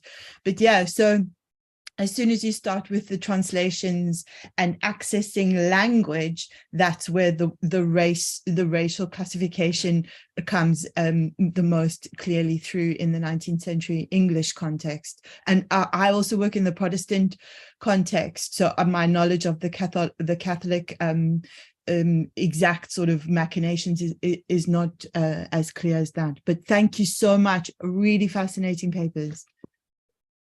Thank you, Jo. I think, Deborah, you wanted to step into the discussion as well then? Yeah, just a couple of brief comments. For Sarah, of course, Mott lives so long, and you have only looked at, very helpfully, at 3 books up to 1914, but the man lives on to 1955. And I know he comes to South Africa in the middle of the 1930s to help set up a Christian Council of South Africa when the sort of International Missionary Council is trying to encourage the formation of national missionary councils. So that then means the missionary community makes a huge input into setting up the Christian Council, because the missionary community has been working with the Black Christians.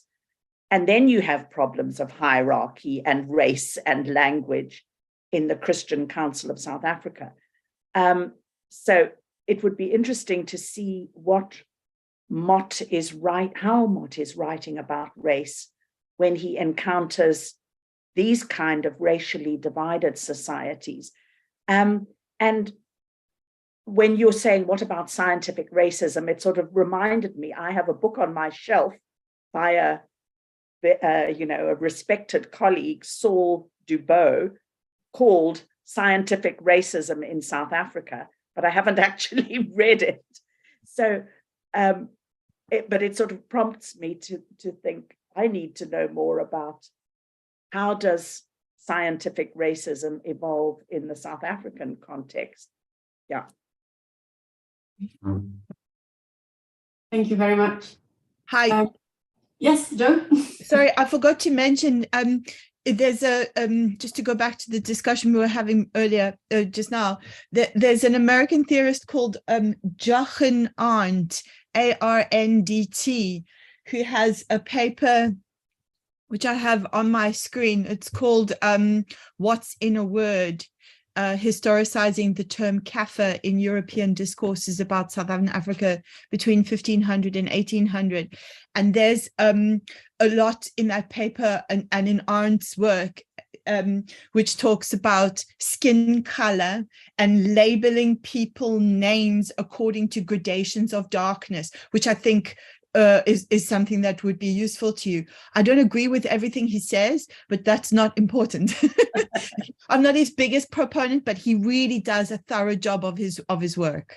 So I don't know, I'm not very technologically, I know other people can put papers into Zooms. Maybe I can just type or just type it in the chat. Yeah, I'll just type it into the chat for you. Mm-hmm. Really interesting work. Are there any more questions or comments? No. Sarah, I just have one quick question. I saw that in the table of contents of one of the 3 books that you've mentioned. So when he's doing I think it's the first one, when he's doing his tour of all the different local branches of the Students' Federation, I was wondering about the kind of reception that he had on the part of, Indian students, for instance, or the Japanese students that he was meeting up with. So are there any writings on the part of this specific young student audience as to the way this particular American missionary engaged with them on the missionary enterprise and evangelizing efforts that he wanted them to contribute to as well? Well, there is quite a lot done, a lot of work done now on the SCF around the world. So we have now many work and many papers. I haven't done that reading, but well, because I was centered on the Occidental discourses on mission. But what I did, because I wanted to do something I could do with my sources, what I did for another paper is the reception of John Armout in Switzerland. So this is within what seemed to be the same context, but actually Protestant territories, but actually John Mott was not well received in Switzerland. So that I was able to document it with my archives here in Geneva. And I know now many people are working on doing the same thing. Well, they started first. I'm not the first to do that, but in other contexts, and China, for example, is much studied. So if you want to read stuff on this, you will find it's a huge chantier going on now. Thank you very much. Okay, so I think we can close the morning panel now. We're a tiny bit late, but since we've decided to reschedule the beginning of the afternoon panel, so for those of you who weren't here during my introduction, so we're going to be reconvening not at 1:35, but at 2 in the afternoon, Paris time. And we'll start with Omar, and then we will move on to Heather, David, Henry Anthony, and Mara Ann will eventually close the conference since we had to postpone her presentation. Thank you very much to Sarah and Elizabeth again for their very stimulating papers, and thank you for thanks to the enthusiastic comments and inputs from the audience as well. So thank you to all of you. And so we'll be reconvening then at around 2 p.m. Paris time. Thank you very much and have a nice lunch, breakfast, or whatever, according to your time zone. Thanks. Thank you. Bye. See you later. Bye. Do we come in again at your 2 o'clock? Yeah, 2 o'clock. My 2 o'clock. So will you? So we leave. Yeah, you can leave and then come back, and But, we'll. I mean, will you welcome you back? So will you close down? Will we close down the page? Je ne sais pas, Vincent. Est-ce qu'on ferme tout? I think we're going to leave it open, and then we just yeah. I'm just going to shut the camera and the sound. That's it. Right. Thank you. See you later. Thank you.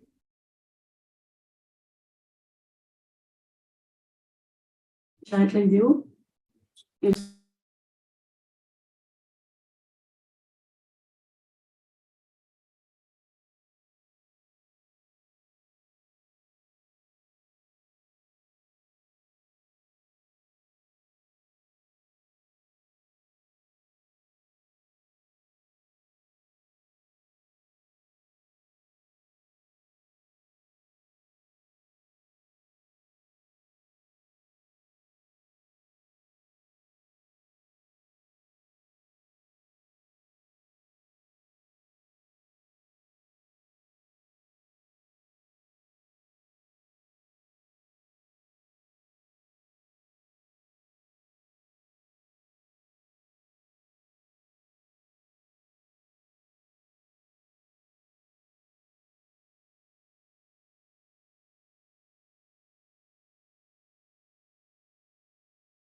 Comment ça s'appelle?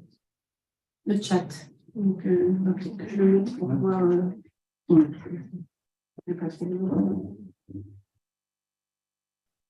Je vais dire que une question, pas trop dans le chat, c'est plutôt. C'est plus pour la ref. Ouais, c'est la ref, oui, je sais. C'est pour ça que. Ok.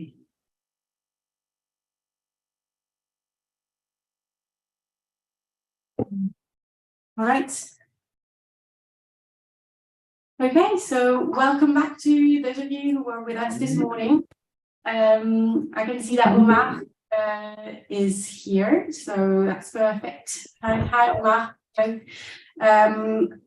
I can see some of the faces that we saw this morning as well. So, and our American friends are joining us, even though for some of you, especially you, David, is, I think, very early in the morning. So thank you so much for being with us at this very, very early hour for you in California.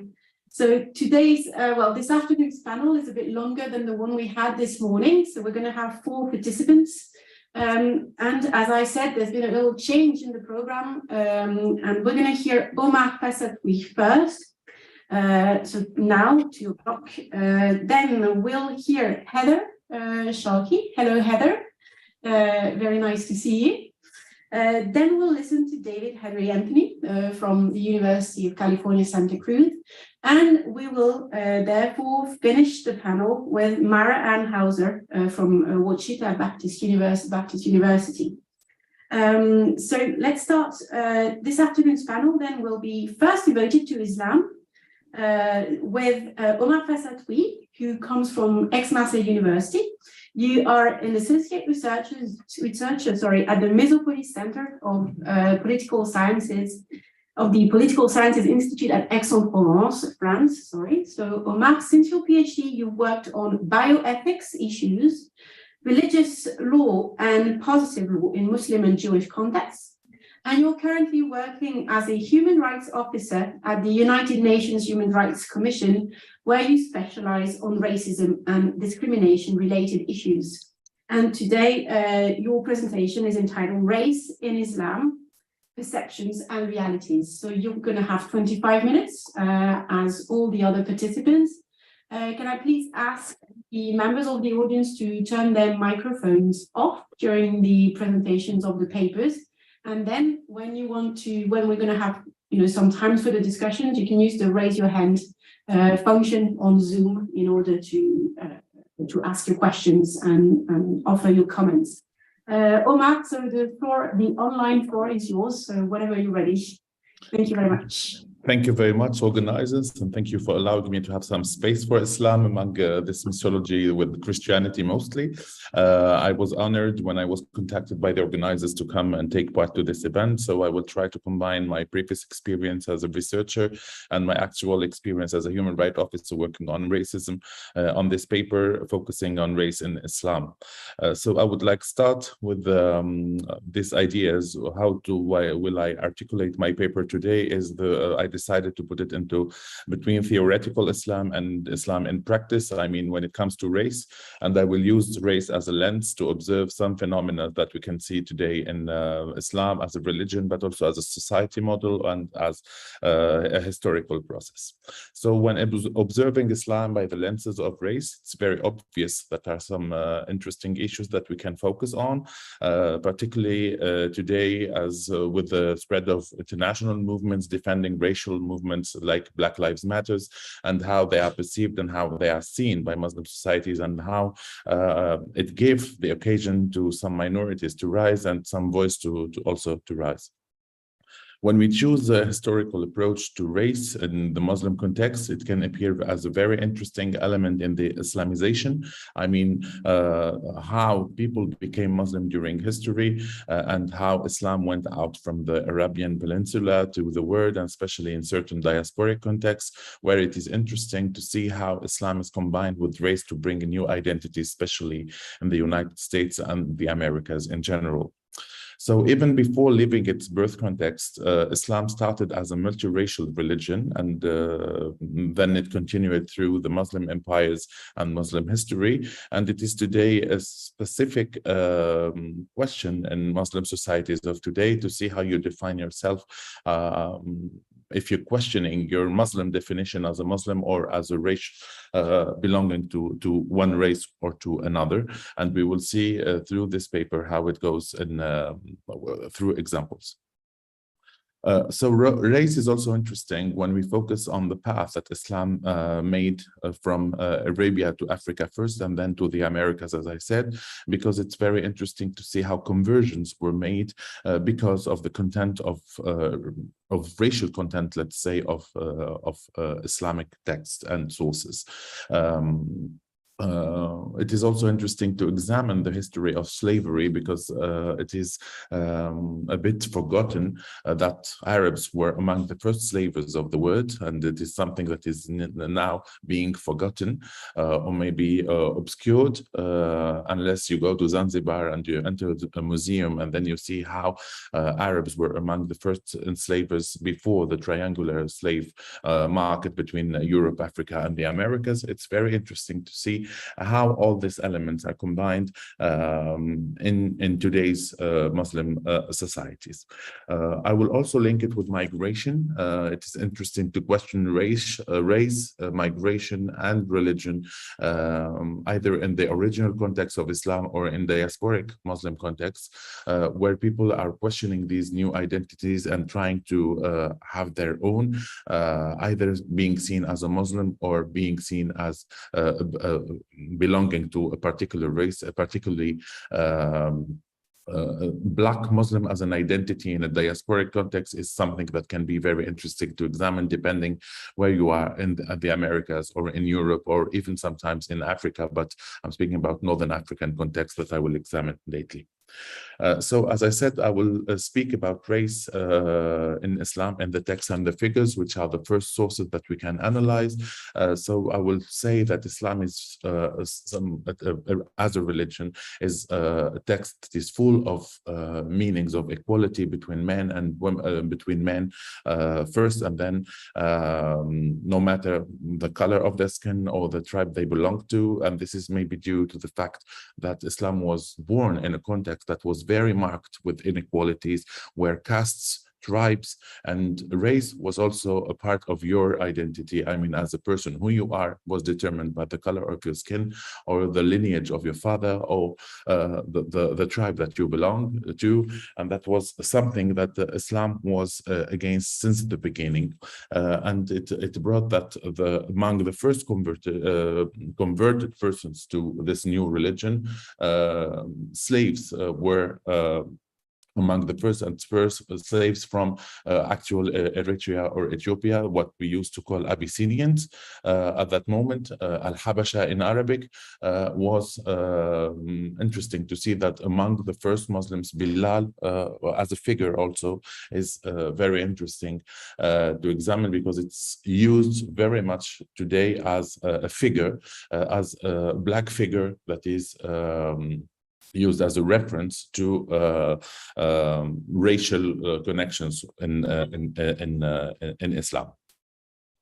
So the Quran as a text is full of references sharing contents of equality between men, because it is the message itself is destined to mankind, not to a race or to a person or to a group of person in particular. The text is full of references speaking about the variety of people, of colors, of race, and that there is no difference between those people from the moment that they belong to the same religion and they access to the truth. So I said the message is universal and there is no difference, and we can see it not only in the text, because I'm not quoting all the ayat of the Quran that mention that there is no difference between any man on the basis of color, but we can see it also in practice that a religion is a substitute to race or to any other personal identity. This is the original message in the Quran and in the religious references. We can see it also in practice. For example, when we see family laws of Islam, there is no difference between men belonging to any race or to any racial group. From the moment that this person belongs to Islam or is officially Muslim, the person has all the rights that are granted under Islamic laws, and no matter the territory they are in. Even before the nationality, if you were a member of a Muslim community in Asia and you move to the Maghreb, then you will be considered as a member of the same community, and nothing will change because the rules will be the same, and you can marry women inside that group. I mean, this was very important because women are not allowed, for example, to marry a man who is not Muslim, but this is the only prerequisite. It is the only condition that you can find in family law, that if somebody is Muslim, then it's there is no other condition that can be required. Same thing for the political power. There is no conditions of being from one race or one ethnic group, because if we analyze the Islamic history, we can see that even the caliphates had people that were not from the so-called superior group, which are the Arabs, the first destinaries of the message, because we can see that incredible scholars or political responsibles were either from Persian origin or from African origin or from any other Muslim context, but not mainly Arabs. So we can see it in the family laws, we can see it in political power and scientific research. Most of the scholars were not from the first group of Islam or the first, let's say, racial group. And we can see it also in spaces where mosques are very egalitarian, where people stand next to other, no matter what the colors are. And it's very visible in the diasporic context when you can see in the images people, or during the Hajj, you can see people from variety of races just following the same precepts of Islam. As I said, this equality is very enrooted in the definition of Islam, especially in comparison of the pre-Islamic context. And even the notion of Ummah itself is belonging to one nation, not one state or one race or one nationality. It's belonging to Ummah based on religion. And this doesn't mean that Islam does not put a hierarchy of persons, but it does not differentiate between Muslims themselves, but between Muslim and non-Muslims, because there is a difference between different categories that are not on the basis of race, but on the basis of religion. The first are people of the book, i.e. Christians and Jews who are living in the Muslim context, and then those who do not belong. We see a lot of discrimination toward those who do not belong to any monotheistic book-based religion, such as Christian or Jews, and the category of kafirs is a very bad category in Muslim context that can allow even enslaving. So that's something that we can see very easily during history and even the days. So if I had to connect race with missiology or da'wah in Islam, because that's the closest concept that we can have today, it's very interesting to see how promoting racial equality was something seen as very positive characteristic of Islam, and it helped a lot. It spread in African context mainly, especially when linking it with the freeing slaves, even if the Quran itself recognized slavery as a right, but it conditioned it to certain conditions that are not the principle. I mean, it's a practice to avoid, but it's still a right and a practice that it is possible to do for Muslims.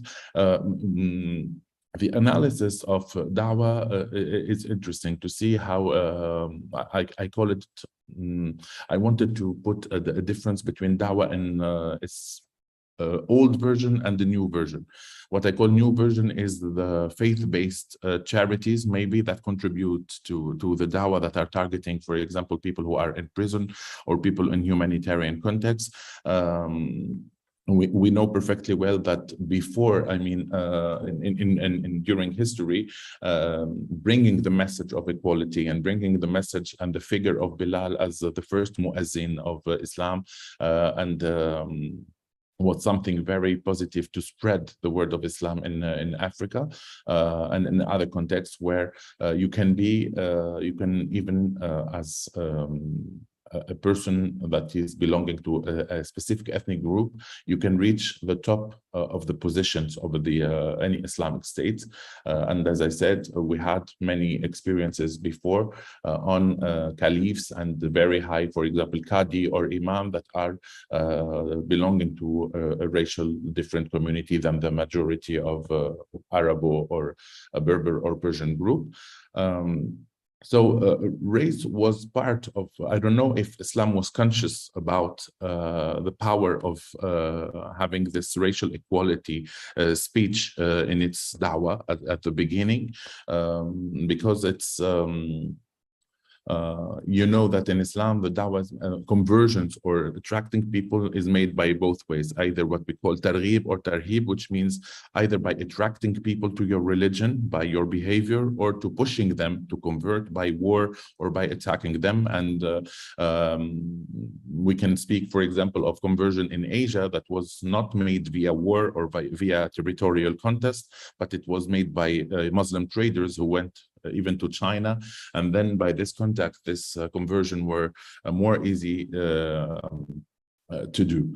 So I wanted just to maybe question the fact that were they conscious about the impact of this racial equality and having people that are looking the same. I did a comparison between the fact, for example, that in Christian history or in even today, people who are from the Black community in the Americas have the tendency to represent their saints as Black persons, or even Jesus himself as a figure is represented in Black churches as a Black person.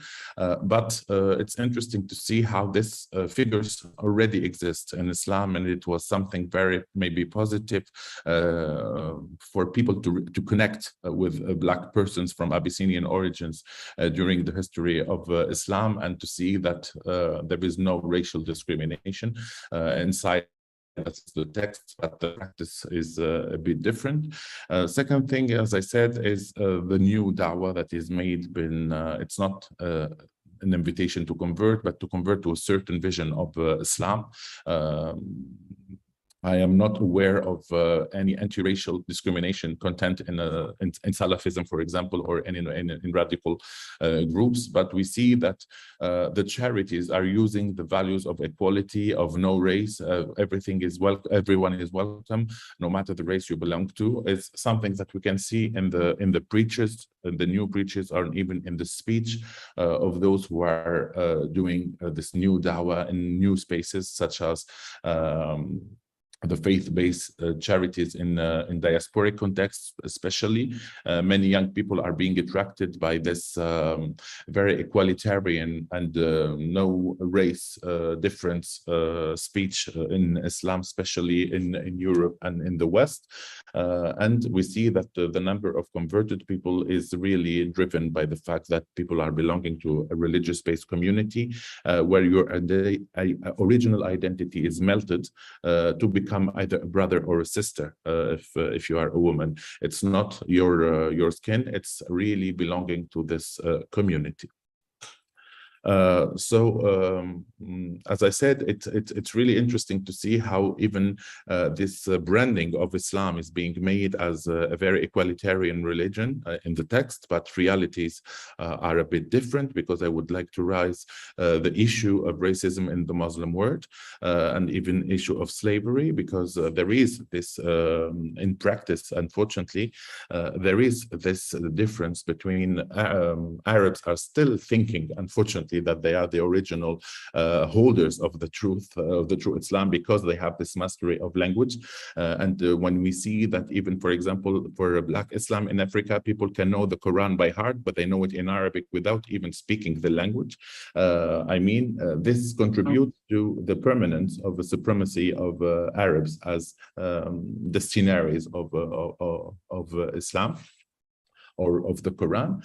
And when we see the practice, for example, when we see how slavery and the new forms of slaveries are being made in the Gulf countries, for example, or even in the Maghreb or in the Middle East, it's very interesting to see how the narrative is completely different when we see that Black Muslims in the Arab world are not really very welcome.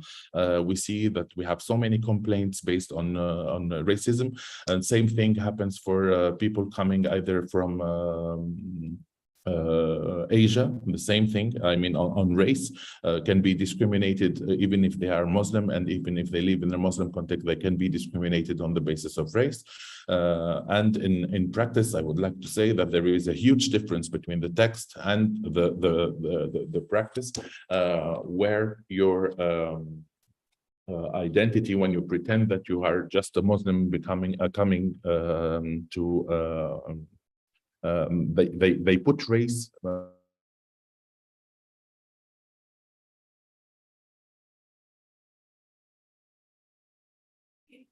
Omar, I think your image and the sound has frozen, so I don't know if you can hear us again. The connection seems to have stopped completely. The big replacement, he was afraid of having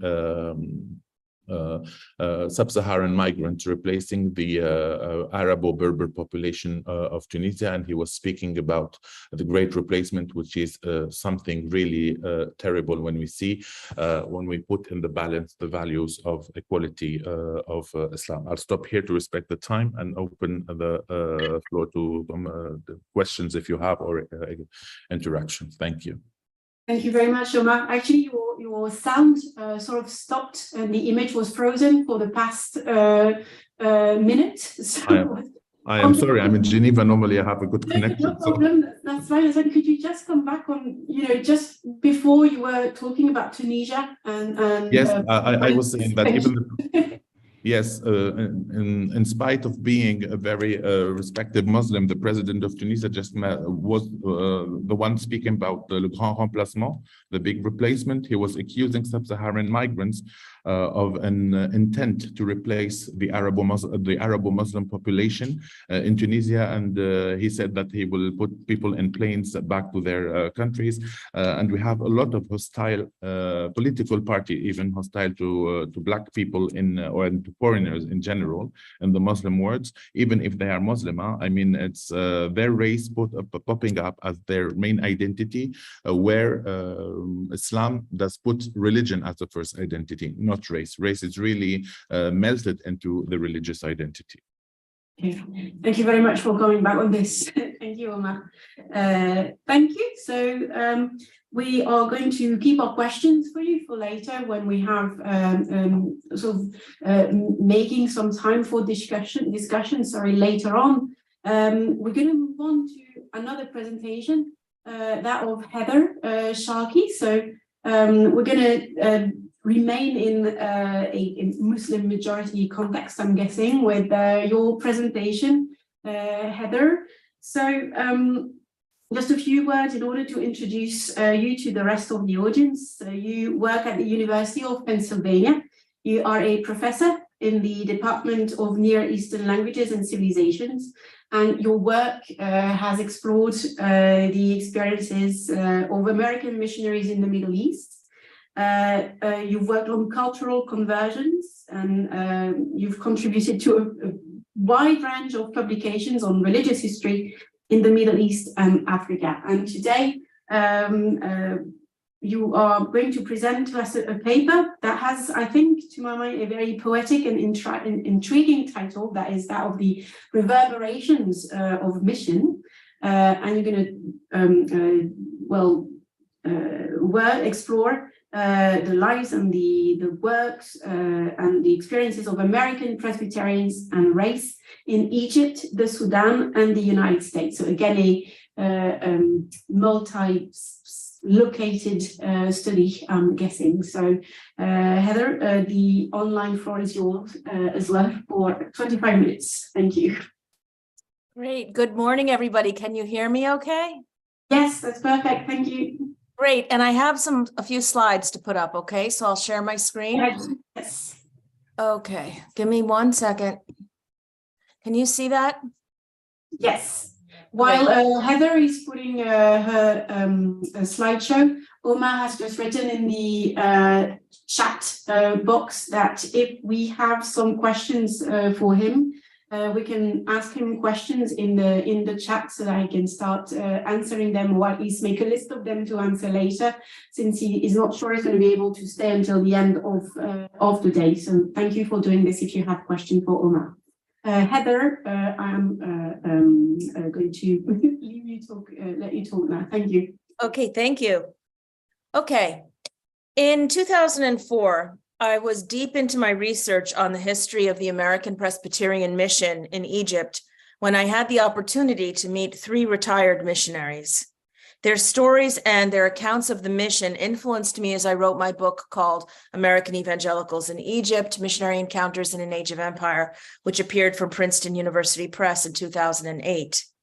I'll tell you about these 3 people briefly, the people I met, because I'm going to be mentioning them during my talk. The first was a man named Donald Black, whom I met in Philadelphia at the Presbyterian Historical Society, where he volunteered with organizing its wonderful archives.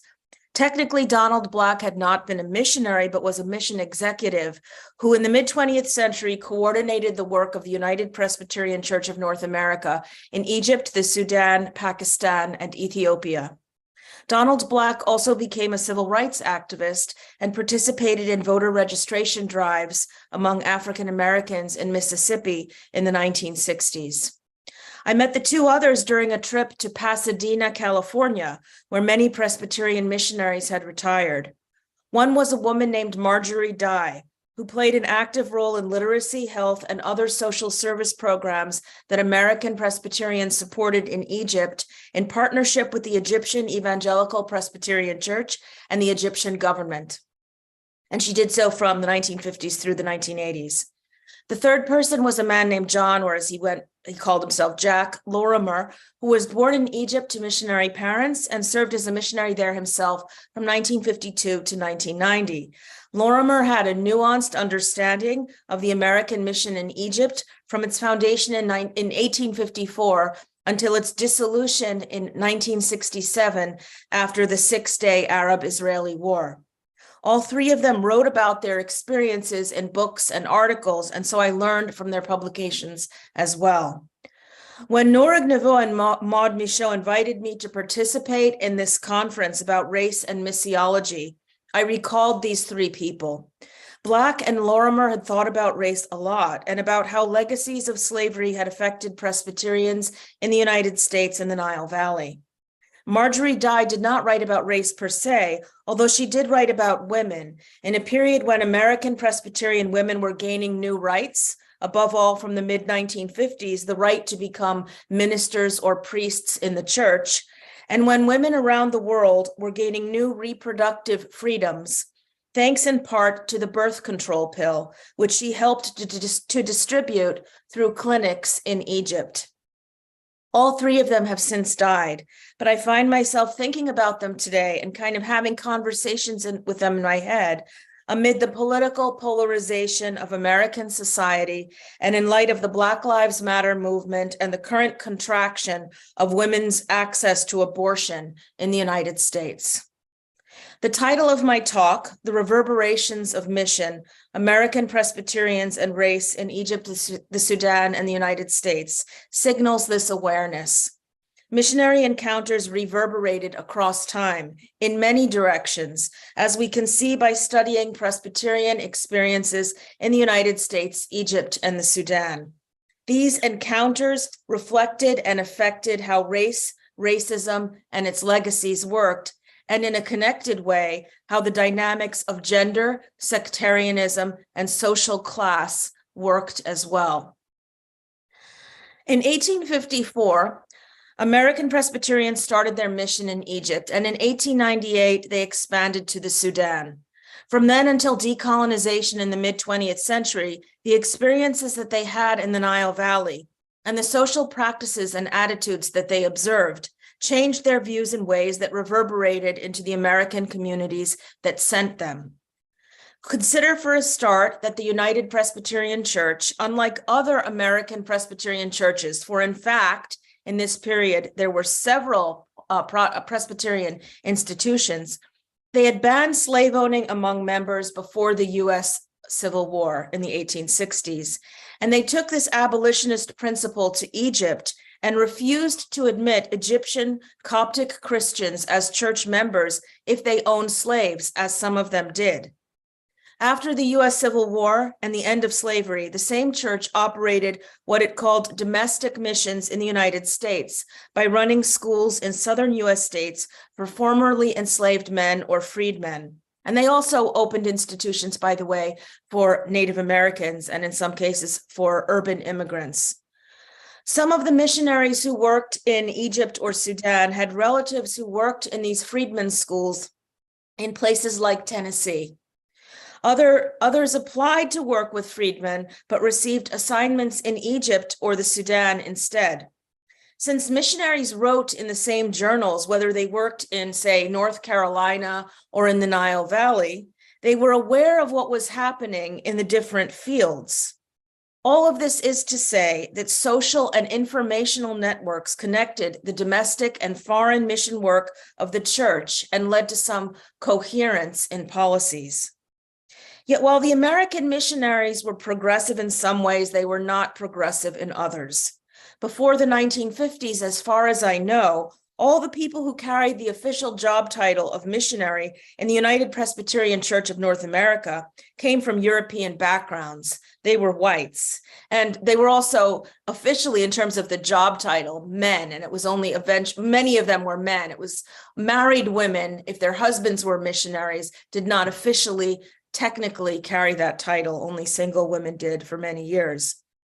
Now, other Presbyterian churches did employ African-American missionaries, a famous case being the missionary William Henry Shepherd, who worked in the Congo and who exposed the atrocities of the Belgian colonial regime.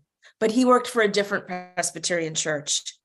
And while missionaries in Egypt and the Sudan opposed slavery strongly and sometimes took rescued slaves as enslaved people as orphans, as they did with a group of 12 girls who had been trafficked through the Sudan into Egypt in 1887, they rarely encouraged social mobility among people from enslaved and other marginal backgrounds, such as the children of unmarried parents.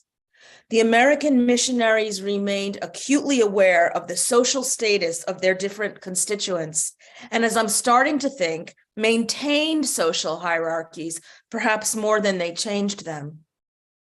This said, American Presbyterians witnessed different forms and legacies of slavery in Egypt and the Sudan, and they also became aware of the often unspoken but palpable social hierarchies that placed Christians below Muslims in Islamic societies.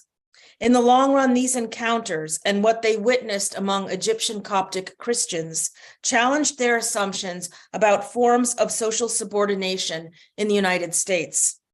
The mission executive Donald Black noted how what he saw among Copts made him more prepared in the 1950s and 60s to question the segregated nature of most American church congregations and to try to promote more mixing. Donald Black later told another story about the discomfort he felt when he visited a Southern Sudan mission station in the 1950s and observed how the first Egyptian Presbyterian man appointed with the title of missionary was treated differently from his American colleagues. The Egyptian missionary received a much lower salary for the same job and had access only to a bicycle for transportation around the mission station, whereas the Americans could access a car. Later, Black observed this Egyptian missionary became an American himself, insofar as he left Egypt permanently to settle in Illinois. The missionary Jack Lorimer told another story, this one about a man named John Hogg who went to Egypt in the 1860s. Lorimer claimed that during the U.S. Civil War, one of the Coptic Orthodox patriarchs met John Hogg, who told this Coptic Pope that Americans were preaching the pure gospel. Pure gospel, the Pope reportedly exclaimed. Have the Americans got the gospel? Why don't they teach it to their slaves if they have it? Why does brother go to war against brother? Why have they come to Egypt with their fine talk? We had the gospel before America was born. We don't need them to teach us. Lorimer shared this criticism of the mission in a self-reflective, self-critical tone, which seemed to signal a post-colonial spirit of humility and reappraisal in mission circles. He belonged to the generation of Presbyterian missionaries and church leaders who in the 1960s began to engage in civil rights activism when they were in the United States, to sympathize with its aims from abroad, and to reflect more deeply on Presbyterian history. For Presbyterians, the 1960s did not only witness reckonings with race, it witnessed also new forms of ecumenical engagement. In the United States, American Presbyterians began to collaborate more frequently with Jews and Roman Catholics in civic activities, which meant confronting histories of anti-Semitic, anti-Catholic, and anti-immigrant sentiment. In Egypt, Presbyterians began to collaborate more closely with Catholics in an ecumenical turn that reflected not only the influence of the Second Vatican Council, but also the pressing reality of belonging to a shrinking Christian minority in a post-colonial Muslim-majority country. The deportation of Christian missionaries from the Sudan in 1964, 7 years after the Sudanese government nationalized mission schools amid the Sudanese civil war, made ecumenical cooperation of this kind essential for the sake of survival. Meanwhile, as I mentioned earlier, American Presbyterians also began to support initiatives like family planning programs. The missionary Marjorie Dye wrote in 1979 that women can buy a month's supply of the birth control pill in Egypt for about 7 cents. I mentioned a few minutes ago that Donald Black expressed discomfort with the unspoken but very visible social hierarchies that gave American missionaries more benefits, more material benefits than their Egyptian colleagues. His questioning of these social hierarchies was unusual. For the most part, the American missionaries almost never acknowledged the role of what Marxist scholars a generation ago would have described in terms of class. I wonder if it is time for us to revive class as an analytical framework for mission history, together with race and gender. For although they came from relatively modest backgrounds in the United States, and a lot of the missionaries came from backgrounds from farming communities in Midwestern states like Kansas, Illinois, and Missouri, the missionaries were sometimes very elitist once they got to Egypt and the Sudan, modeling forms of exclusion. I am not sure if the American missionaries were aware of their elitism. I suspect that they may have simply accepted self-congratulatory American narratives about social mobility, the self-made man, and the superiority of capitalist systems, especially against the context of the Cold War. Let me give one example of what I mean, and this example comes from the recent PhD dissertation of Myrna Wassef from the University of California, San Diego. Myrna Wassef wrote about the American Mission's preeminent school for girls in Asyut, Egypt, the Presley Memorial Institute. Closely reading mission records, she noticed that in the early 20th century, this school gave girls food in the dining hall, which differed according to the social status that the mission ascribed to them. Girls from wealthy or good families ate meat, while girls from poor backgrounds got vegetarian meals, mostly centered on beans. The poor students also had to do chores for the school, such as cleaning. Missionaries did not comment on distinctions like these in their books or newspapers, probably because it seemed obvious or natural to them as part of the social order. But it means that if we had been there at the time, we probably would have been able to read social class from the food on students' plates. This detail reminds us that we need to keep our eyes open to how people lived class, just as they lived race or gender in their everyday lives. To understand social dynamics, we must try to see which missionary rode a bicycle instead of a car, and which student ate beans instead of chicken. So to conclude, when I met Jack Lorimer in California in 2004, US culture wars were continuing to simmer over issues like race and gender, and the political divides among Americans of Christian backgrounds were growing wider. The religious right had claimed the mantle as evangelicals and conservatives, even though many of their positions were radical, leaving a retired missionary like Lorimer to struggle over what it could mean to be liberal and evangelical at once. In fact, I asked him what he thought these terms meant. I also asked him why he thought that a person from a Muslim background in a country like Egypt might have ever been interested in becoming a Christian. And in that way, I was trying to ask a deeper and at the same time more basic question about why the American Presbyterians had pursued their mission in Egypt in the first place. His answers were simple. He thought that being liberal and evangelical meant being open-hearted and open to the world. And he told me that perhaps the most remarkable and appealing thing about Christianity, according to what Muslims had told him, was its exceptional capacity for mercy. He was a humble man and seemed comfortable with not having or knowing all the answers. Looking back, Jack Lorimer seems like an exhibit A, meaning a paradigmatic example, for the story that David Hollinger has told in the book called Christianity's American Fate, How Religion Became More Conservative and Society More Secular, which appeared from Princeton University Press in November 2022, so just about 3 months ago. Writing after the Trump presidency, Hollinger discusses the growing rift between the American Christians he calls the ecumenicals, which would include people like the American Presbyterians whom I met, and those who now call themselves evangelicals, with these differences largely matching Democratic, broadly left-leaning, and Republican, more sharply right-leaning divides. I'm still reading Hollinger's book and processing its arguments.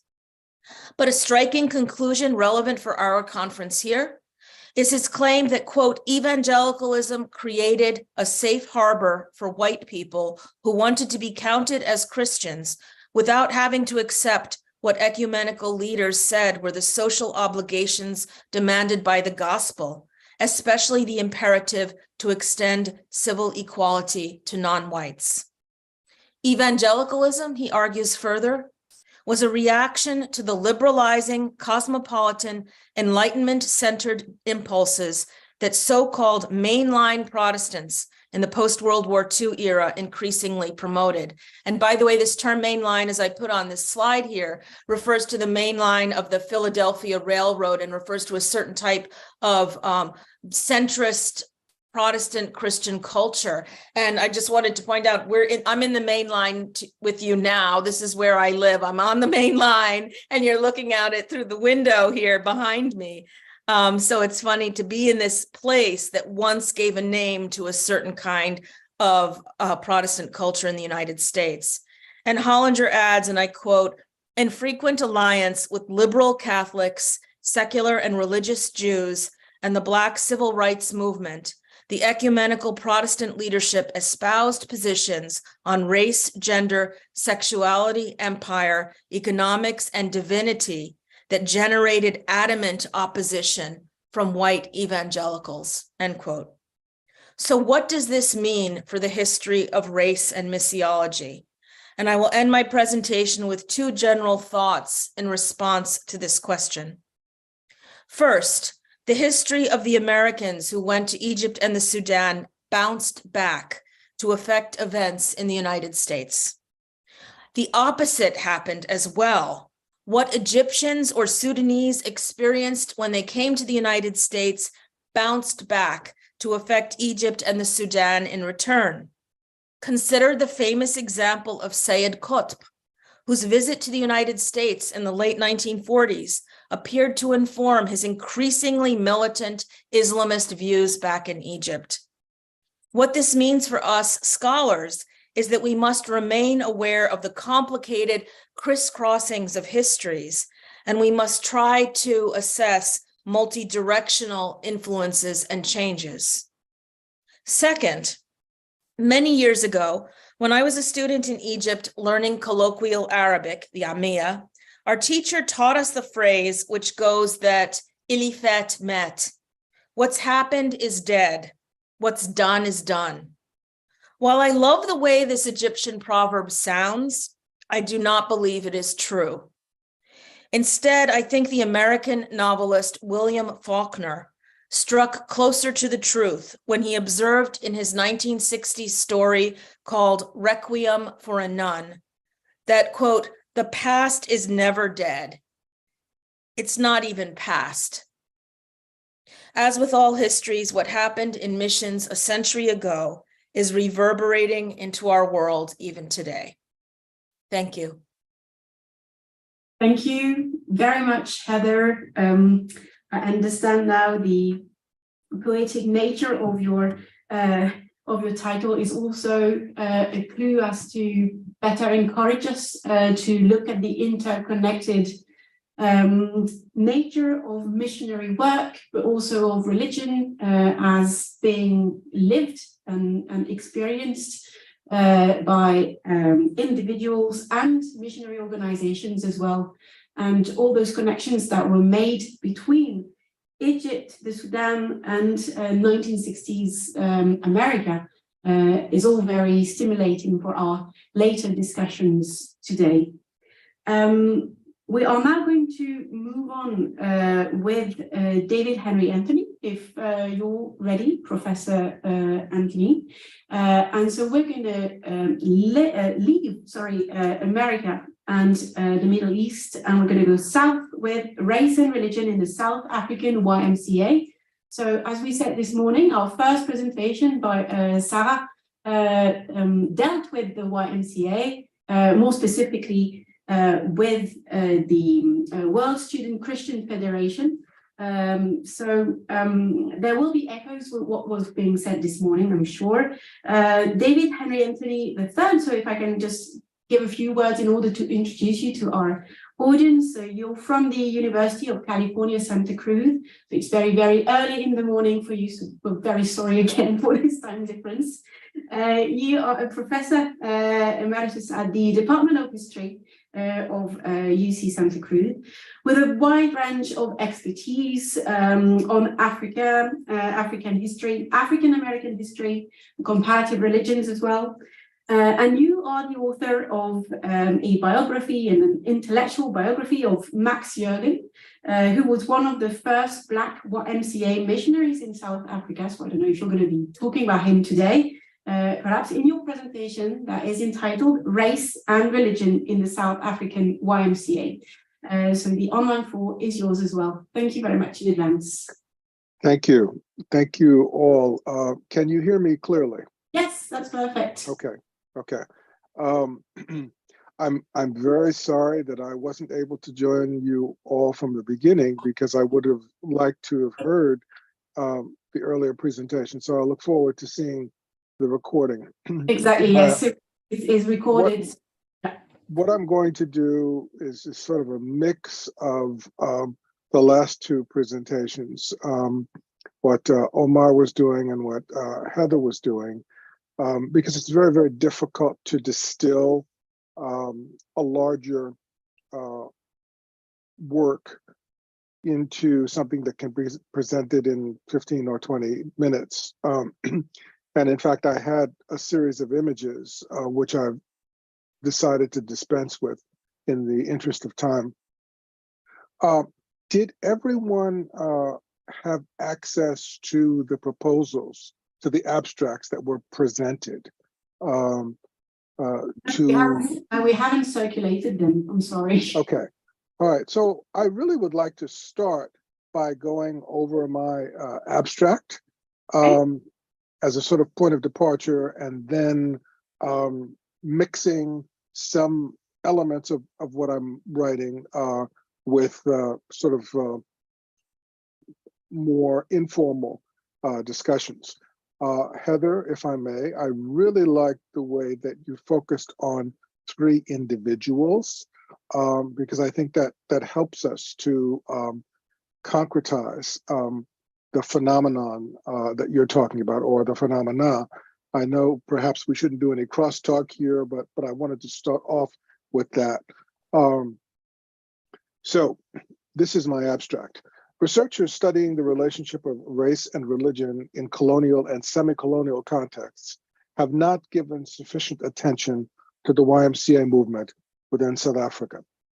During its 150-year existence, the organization has been transformed from a loosely spun spiral of European, parentheses, white, Afrikaans, and Anglophone outposts to bodies more reflective of the nation as a whole. From a conservative, racist, generically Protestant, non-denominational organization afraid of revolutionaries, rioters, and retrobates, it now tackles illiteracy, HIV/AIDS, sexism, race, rape, domestic abuse, homophobia, and toxic masculinity. Until now, there has been no book-length chronicle of YMCA work in South Africa, in whole or part. By contrast, organizations allied with the YMCA, most notably the YWCA and Student Christian Association, Student Christian Movement, have been subjects of historical study. That this has not happened for the YM can be a topic of conjecture. First, the YMCA was and remains a highly decentralized institution, simultaneously an advantage and disadvantage for policymakers and students of its effort and efficacy. Second, the YMCA was an ecumenical experiment that was in some respects ahead of its time, arguing for a largely non-denominational, albeit implicitly generically Protestant, Christianity, intended to speak to the majority of the world's peoples, including in time devotees of other faiths. Third, South Africa's YMCA emerged while the nation was still suffering growing pains, and like the United States, with which it was often compared, and struggling with profound spatial, racial, ethnic, linguistic, and religious contradictions that accompanied and frequently fostered land expropriation, slavery, war, and genocide. Christian proselytization and conversion bore uneasy relationships to these processes, compelling Christians of conscience to contend with them. Fourth, archives, human and documental, are widely ramified, not only locally in the regional, territorial, and national sense, but spread across 3 continents. Fifth, YMCA endeavor could become enmeshed with that of others working under dire conditions, making staffers disinclined to disclose the degree to which they supported democratization, or in South Africa, what we talk about is the mass democratic movement. This is a story that has been woven from the threads currently available to us about that great human freedom song. The South African situation problematizes the concept of race in several distinct ways. First, race is applied to several different groups of people: Black, white, brown, and yellow, all of whom function in racialized settings. Second, race permeated almost all human interactions: formal, informal, individual, and institutional.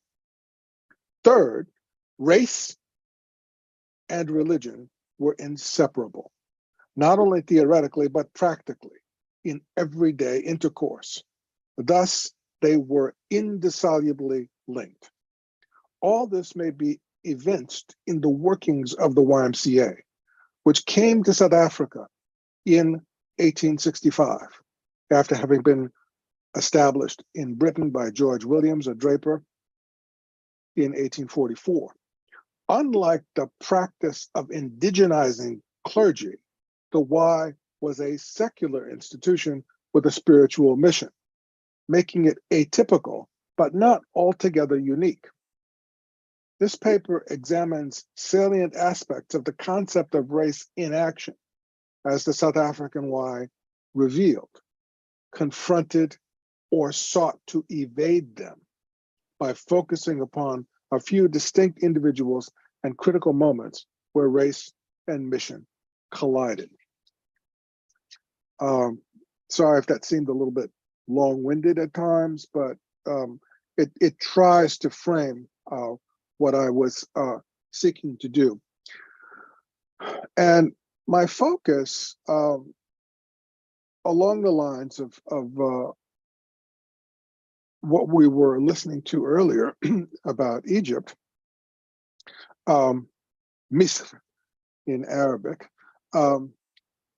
Ramadan Mubarak for the practitioners of Islam. This is the beginning of the holy month of Ramadan.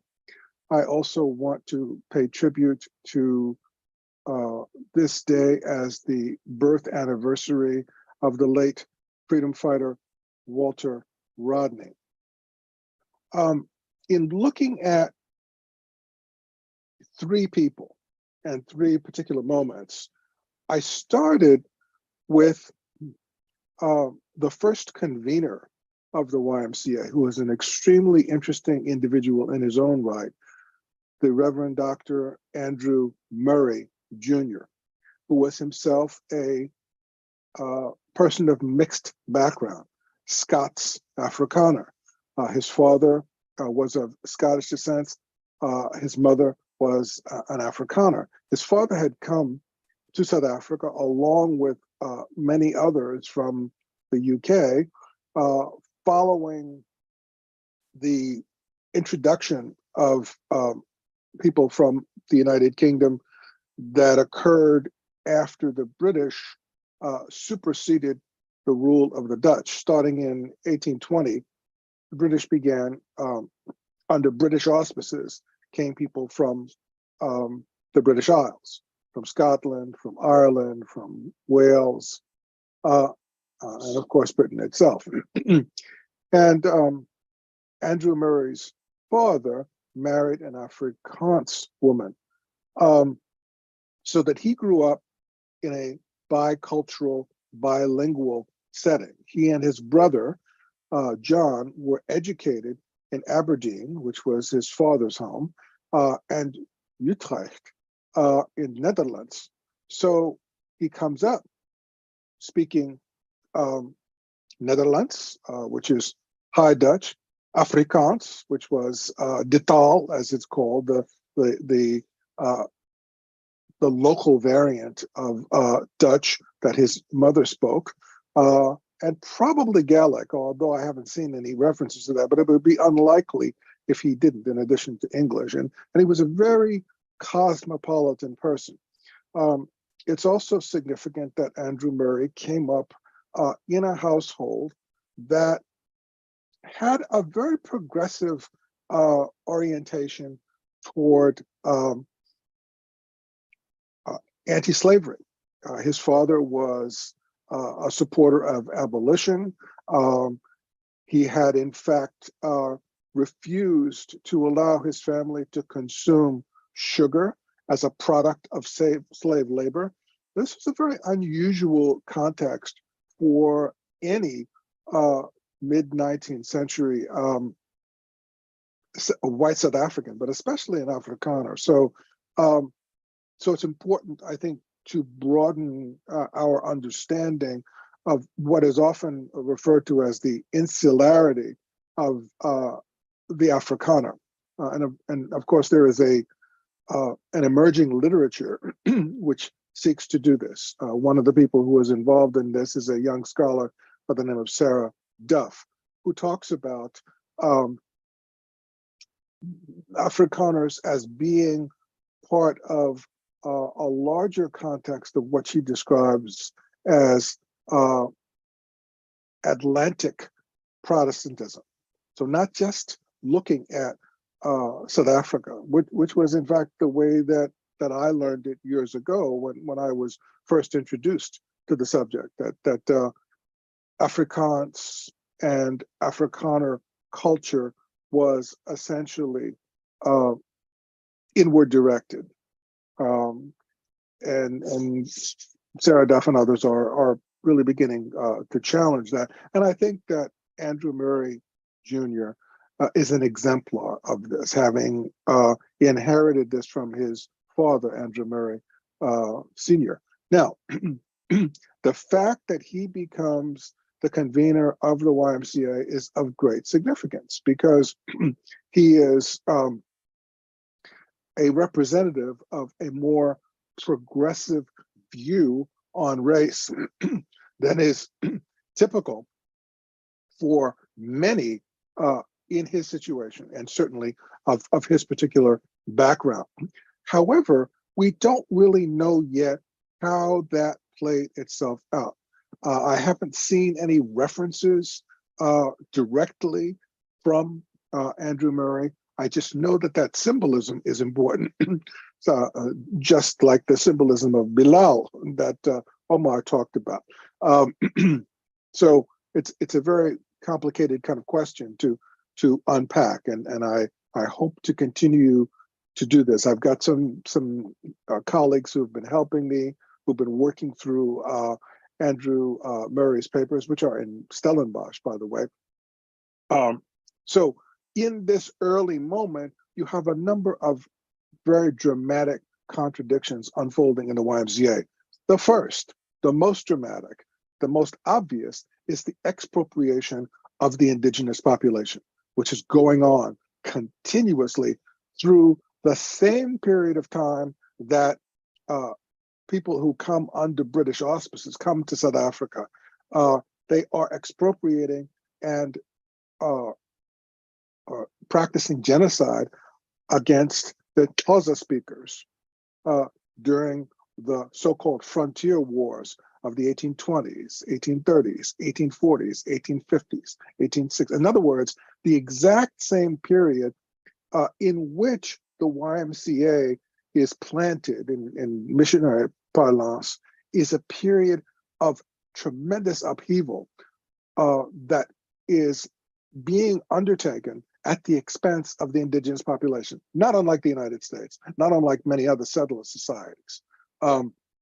So one of the questions that one will have to confront is, what is going to be the attitude of an organization that presents itself as ecumenical, as illustrating as its aspiration the creation of a world that is focusing on humanitarian principles based upon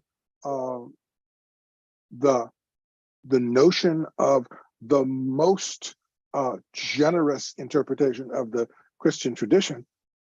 What is the relationship between that thought, that theory, and the practices that are occurring on the ground, that are being prosecuted against indigenous people, indigents, first in the case of the Xhosa and later on in the case of the Amazulu and others, as the century unfolds. That's the sort of hidden backstory, which is hiding in plain sight. The other interesting thing is that race in the South African context is not just a binary. It's not just about people that might be called white and black, people that might be called of European descent and Africans. It includes subdivisions, especially within the context of the 19th century, where Afrikaners are viewed as a race. The Irish are viewed as a race. Scots are viewed as a race. Germans are viewed as a race. Jews are viewed as a race. This is a century of racialized thinking. So when you look at that Weltanschauung, you look at that worldview that really does penetrate every kind of interaction, you cannot fail to consider this as an issue that will complicate the practice of egalitarian Christianity. Egalitarianism is not being practiced. So what does it mean to profess it? There's also a very interesting submersion, if you will, of Afrikaans speakers who are people of slave and mixed descent, who have cultural connections to Afrikaners, but who are so-called racially distinct. But, you know, in the context of slavery, in the context of hegemonic societies, it also means that they are often subjected to rape. That's how the mixed societies are created. It's not just some sort of plural society that emerges. It occurs through sexual violence. That's embedded within this. How do we see the role of the mixed race, the so-called colored group, okay? And then, of course, there is the larger question. The most important question is, what about Africans who are converted to Christianity, starting off with the Khoikhoi, and then moving to Xhosa, and then Sotho speakers, and then Amazulu, and so on and so forth. That's another subject which really is embedded. It's hard to unpack because there is very little information on it within the context of the first 50 years of the YMCA. So this whole period during which this seemingly progressive convener is managing affairs in the first South African YMCA, the one that emerges in Cape Town, we have a lot of silences. We have a lot of lacunae. We have a lot of questions. A second moment that I want to talk about refers to someone who was discussed earlier, and again, I was not able to hear that, and that is John Mott. John Mott is the head of the YMCA, starting in the late 19th century, who had been involved in the student movement. The student Christian movement is one of the founders of the World Student Christian Federation in decades preceding that. John Mott actually visits South Africa twice. First in 1906, and then later on in 1932, I believe. The 1906 visit is extremely significant because it occurs at the time of the rebellion of Bambata, who is a Zulu-speaking person who is representing a tax revolt that has emerged against British rule that unfolds over a long period of time, but is peaking at the very moment that John Mott comes. And John Mott's only reference to this rebellion against the eruption of the British and the imposition of this taxation, which is intended to force Zulu speakers off the land to become wage slaves of Britain within South Africa. His only response to this man who was understood as an avatar of humanitarianism, who in fact shares the Nobel Prize a couple of decades later, says that this is absolutely necessary, that you have to suppress this manifestation of backward thinking, okay? That you have to replace the tribal worldviews of Africans with a new worldview of Christianity. And this is something that was part of the colonial project that the British were involved in continuously from the 20s onward. In other words, John Mott, the great humanitarian, within the South African context, is an ally of genocide, of cultural and physical genocide perpetrated against Africans. That contradiction is extremely important. I've explored it in some other places, and it's going to be part of what I'm going to talk about within the context of the larger book. The third moment is the moment that involves the African-American Max Jurgen, whose name was mentioned because I wrote a book about him, who comes to South Africa and stays in South Africa from 1921 to 1936, is the first traveling YMCA secretary, not only of African descent, but as far as we know, of not only as an African-American, as far as we know, the first bona fide or proper representative of the YMCA. But even then, he is presented as operating under the auspices of the student Christian movement. And the reason for this was because the YMCA still countenanced racial segregation. It did not frontally critique it or attack it. Excuse me. And in fact, Jurgen himself was part of a segregated North American organization, the colored YMCA, the Black YMCA. Excuse me. Nonetheless, he was able to travel throughout the country and into what was then Basotho land, Lesotho. And I was actually going to share some descriptions of presentations that he made at a particular mission station called Tana in Basotho land, in Lesotho. But time makes that difficult to do. So this is sort of what I'm laying out, looking at these different moments, looking at these contradictions, and trying to understand how we situate the YMCA, which is different from a church or a church-sponsored organization, and yet has roots in the evangelical movement, has an evangelical mission, has a global evangelical mission.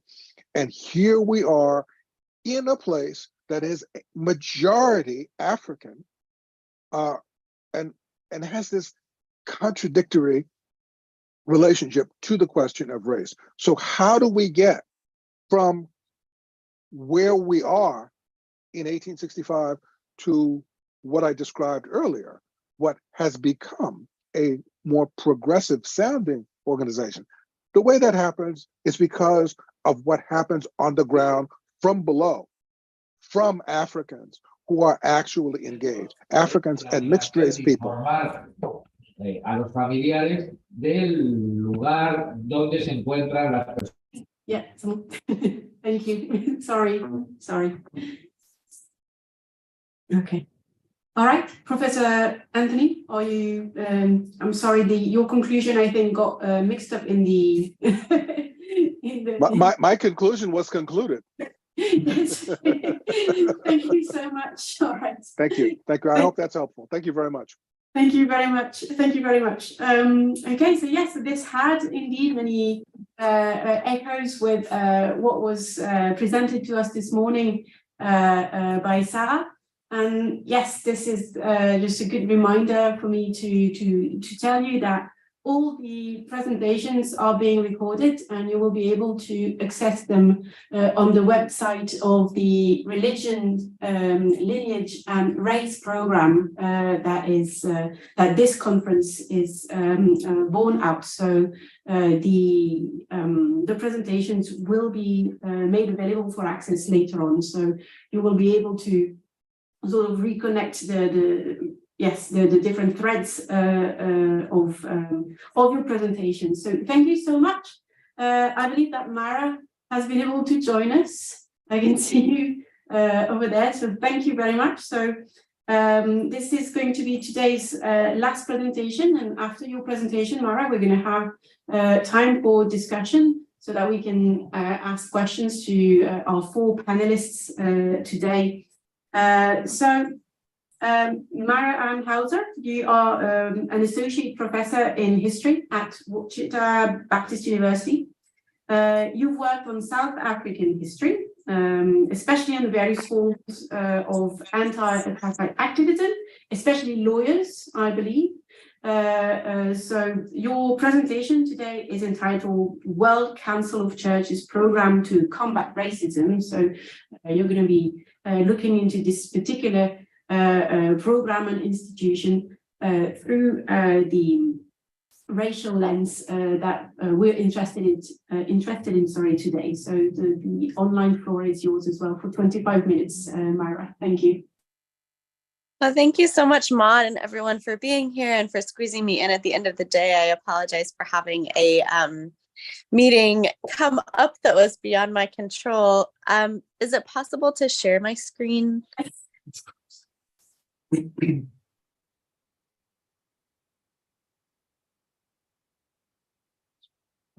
see. It may be possible on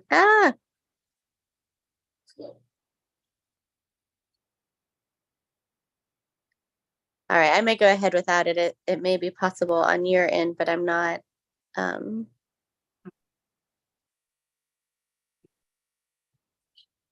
Okay. Sorry about that. I had a PowerPoint, but it looks like I'm not able to share it. Well, thank you all so much for being here and for your flexibility. I know it's the end of a long day, so I probably won't go the full 25 minutes, but to just give us some ideas about the World Council of Churches and the program to combat racism. And the beginning sort of context that I wanted to lay is the context in which the program is created. And I had on the slides a nice little slide of a man named Jerry Falwell, who many of you, if you're familiar with the name overseas, are probably familiar with his son, who is a big supporter of Donald Trump and who had a number of scandals in and of himself. But in the 50s and the 60s, Falwell really participated in a movement among white American evangelicals to kind of pull Christianity a little farther to the right socially than what it had been, and to kind of, among other things, link ideas of desegregation and racial equality with lack of Christianity. And he did that on several fronts. One was by upholding, the idea that God created different people in different ways for different reasons, and with different like physical markings that were resembling sin or different things that they had done. Also, of course, equating folks of color with communism, which a lot of Americans during a Cold War context equated with a lack of religion or hostility toward religion. And some of that is borne out in obviously policies of the Soviet Union, but also different writings, even though overseas there were a number of Christians, and I'll get into this in just a second, who really adopted both of those frameworks. So for Americans, and I think especially for international audiences, fighting racism, and in particular fighting apartheid, which is what I studied, became something that was a little bit difficult to defend theologically. And so while people theoretically believed in this idea that people were made in God's image and were image bearers of God, regardless of skin color or background, there was a lot to kind of combat that in American public life. And one of the strange places where American actors kind of found themselves was in a bit of a middle point between African liberation movements and then this whole religious context that I think Falwell and other folks really kind of symbolize, of thinking about any movements against racism as somehow antithetical to Christianity. And that came out in a number of different contexts, and in particular, as folks thought about material mechanisms of support for people living in Southern Africa. And so the apartheid state, we know, was heavily restrictive of monies that came into South Africa, and heavily restricted also the ways in which people in international communities could participate with South African liberation movements. So they would do things like not grant visas to people who were believed to have been cooperating with liberation movements or believed to be just generally too far left for one reason or another. And they would do this under the same sort of guise that conservative Americans did in many cases, because there was kind of a link in many ways between branches of the Dutch Reformed Church and then branches of how folks worked in the United States as well. And that all kind of came to a head in the 1960s. And so those of you who know about South Africa probably know quite a bit about the Rivonia trial of 1963 to 64, which is where most famously Nelson Mandela was sentenced to life in prison along with 11 other comrades. There were several other folks who were not convicted within that trial. What a lot of folks in kind of watching circles don't know is that that trial was primarily funded by a group called IDAF, the International Defense and Aid Fund. Again, people who know apartheid and know the landscape know a lot about this group and this trial and this funding, but IDAF was founded in the UK by a man named Canon John Collins. And it raised money for people who were who were political prisoners, as well as for their families to be able to continue, and then also provided funds for political defense for people who were being increasingly harangued by the government. But in the wake of Rivonia, the international attention it received, very famously, probably the only reason that the defendants received sentences of life in prison rather than being hanged was because of outcry and publicity from international actors. In the wake of that, South Africa banned IDAF monies from coming into the country. And so people could not participate in providing monies for political defense. South Africa also had a long-standing sort of policy where in order to receive political defense, lawyers could not work as we say in the United States, pro bono. So in the US, most major firms today have a pro bono division where lawyers work without charging, and that's something seen as something that is kind of a social good or a way of contributing to communities. That was illegal in South Africa. So bar rates were set by the South African bar, and then monies had to be collected within a certain period if people were going to be able to retain legal counsel.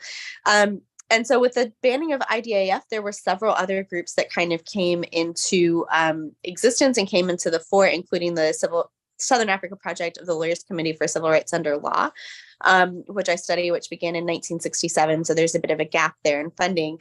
But one of those primary bodies was the World Council of Churches Program to Combat Racism, or the PCR, as I'll call it for short, the Program to Combat Racism. And that began really in the 1970s and continued through the 1990s. It was initially led out of the Geneva office and continued to be led out of the Geneva office, but its permanent and longest term director became a woman named Jean Sindab. Sindab was a political scientist. She had a degree from Yale, but never worked in academia. She worked prior to her World Council of Churches time for the Washington Office on Africa, which collected information for and on African liberation movement to try to kind of gain sympathy among American folks. She also worked for several congressional committees. She worked on a couple of presidential campaigns, both before and after her time at the Program to Combat Racism. But she took over this Geneva office with an interest in providing material support. And I think that's the first kind of important thing that the program did, providing material support to people who she saw as victims of apartheid. And so obviously, there's a large context in which people can be considered, but primarily she became responsible for shifting the focus of global apartheid narratives, and especially global narratives among Christians, to include women and children as victims. And so IDAF and previous groups had worked with political prisoners, and there's still an emerging literature on the number of women who were held as political prisoners. There are a variety of historiographical reasons why there is just less work and less literature and less visibility on women in apartheid prisons. But primarily for public audiences, victims were men. And so it was men who were in prison. When we think of political prisoners, we probably think first of Mandela, and not necessarily of his wife, Winnie, who was in prison quite a few times herself, who was harassed by the government, who was banned, who was banished, who really faced a lot of very similar mechanisms, but was seen as kind of the person out of prison. And so that's probably, again, the most famous example of how people associate that. So Sindab and a number of colleagues in the US, in the UK, and then especially the Program to Combat Racism really worked to change that narrative. And they did that largely through publicizing political trials against children, detention against children, and against women as well. And so doing things like sponsoring congressional testimonies, sponsoring UN testimonies for women and children who had been victims of police brutality, who had spent time in South African prisons, who had been accused of being politically problematic in some way or another. And at first, that doesn't sound like a terribly religious type of thing in some ways. And that was a critique that the program received. in many ways, there were people like Falwell, like a number of evangelical groups who critiqued the program as kind of straying from a Christian mission. But a significant thing that the program did, especially under Sindab's leadership, was to really develop and build a theology of what we would today probably call inclusion, or just building kind of a basic idea led by Sindab's convictions that people, all people are made in the image of God, and that is theologically, it's theologically defensible then to support social change, and indefensible to support things that ultimately oppress people. And again, that happened in a number of ways. The Program to Combat Racism the World Council of Churches, first of all, is an ecumenical organization, meaning it works within several Christian denominations. There's a heavy Catholic contingent. Pope Francis visited the offices shortly before COVID, which was a widely hailed move. There is, of course, a Protestant division and an Orthodox division. And then within the Protestant division, there's kind of a breakdown of mainline churches, evangelical churches. And so there are a number of spaces in which different denominations are represented or not. One of the primary dealings that the Program to Combat Racism sort of had in South Africa was working with the South African Council of Churches, and ultimately with several branches of South African churches, which it ultimately sort of disenfranchised from World Council of Churches work. And that was a very contentious decision in the 1970s and 80s to make this decision that people who were engaged in systemic racism were working against supporting people made in the image of God, or working against the will of God. And that was something that was done at a sort of policy level, but also through conversations with individual pastors. And so followed a lot of grassroots work to really try to get South African churches invested in the work of social change and opposing apartheid. The World Council of Churches also very famously, and perhaps most famously, supported something called the Kairos Doctrine, which is being used today in an Israel and Palestine context. And there are a lot of connections that people make between apartheid and Palestinian situations. But trying to, again, use cooperation across race lines as something that was defensible in light of Christianity, and that really hearkened to Christian teachings. So this did not always do a lot to mitigate some of the concerns, as the council and the Program to Combat Racism did provide money for political prisoners and other folks. And especially in a Cold War context, there became a lot of critiques from, again, the US and the UK largely, that there was support for what people labeled as terrorism, or just generally kind of communism, regardless of whether that was actually a tenet that people subscribed to. Some South Africans did, some did not. But certainly that was a link that people made. But I think in looking at the overall legacy of the council, there was a sea change, and Alex Duvall measures this from about 1980 on in the way that people in the global north thought about race. Whereas it remains, of course, a major subject of conversation today, the acceptance that there could be racism in a society gained a sort of wider spread in the 1980s, especially as people looked at apartheid and used that as a metaphor for looking at racism in their own context. Again, that's not to say that is widely accepted today. And in the United States, we have a lot of politics and discussion sort of surrounding that. But what the program ultimately did was to create a space where for people of faith, and particularly for Christians, who were in the majority religion in several states with a lot of influence over South African policy, the idea that you could be Christian and could oppose racism, which was a very new and novel thing.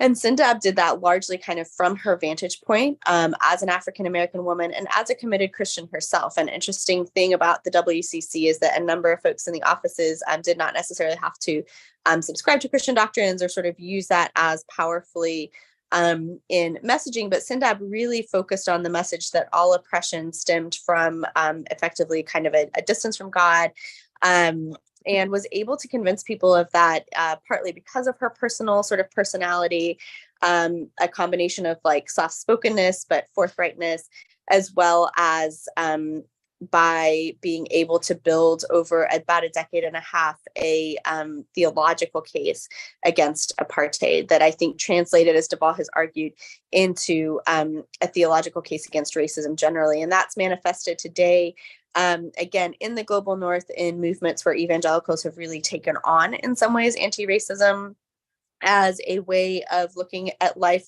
That is not true across the board. And to go back to the Falwell example I used at the beginning, there are still a lot of folks who defend racism as an intrinsic part of Christianity, but it is a much, much, much smaller minority than it was in the 1970s when that program began. And so in that way, I think the program did a lot to really, again, shift public narrative, shift the way in which folks in the global north looked at combating racism, not as something that was sort of antithetical to Christianity, but part of it. And I think even more significantly, since this is a conference largely on race and missions, to move missions away from the idea that people from the global north do things for people from the global south, and into a space where the program really focused on solidarity and cooperation and following the leadership of people in the global south in a way that is, again, not uniformly at all, but more widely accepted, I think, within the global north, and particularly within denominations that had between the 1960s and the 1980s rejected efforts to become more involved in anti-racism work. So thank you so much. I think that was a little brief, but thank you so much for listening to that. I'm sorry the PowerPoint didn't really come through, but I am happy to answer any questions or to engage in further conversation. Thank you very much, Mara. All right, thank you to all four panelists. So if you want to use the raise your hand function on Zoom so that we can see who would like to comment, who would like to ask some questions. I can see already that Joe has a question, so go ahead, Joe.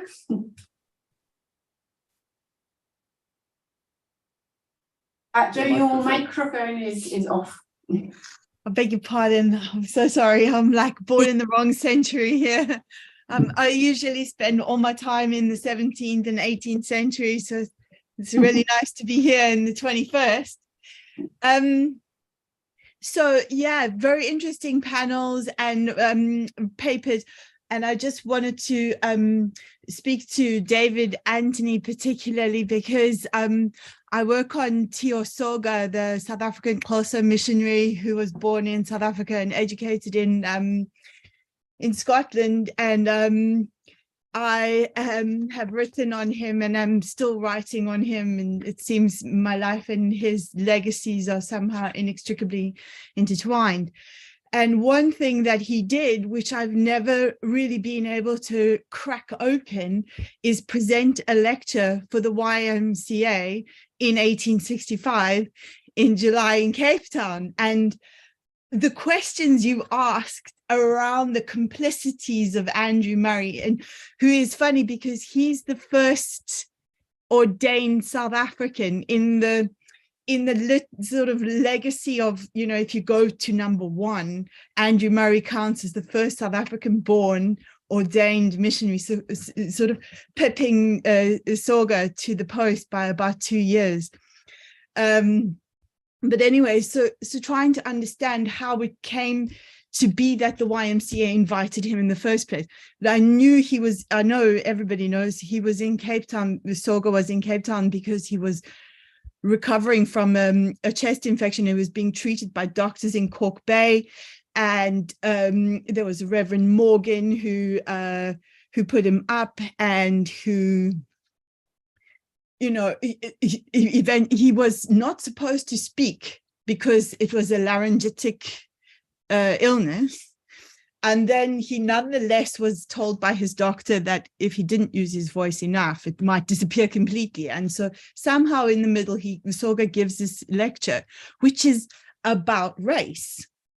And it's about, you know, and there he is, a Black African man speaking with a thick Glaswegian, Edinburgh accent, Aberdeen accent, giving this lecture on the Decalogue to a group of men or listeners where I'm not, I don't know what the actual gender and race makeup of the audience was, but I assume that it was mainly white men.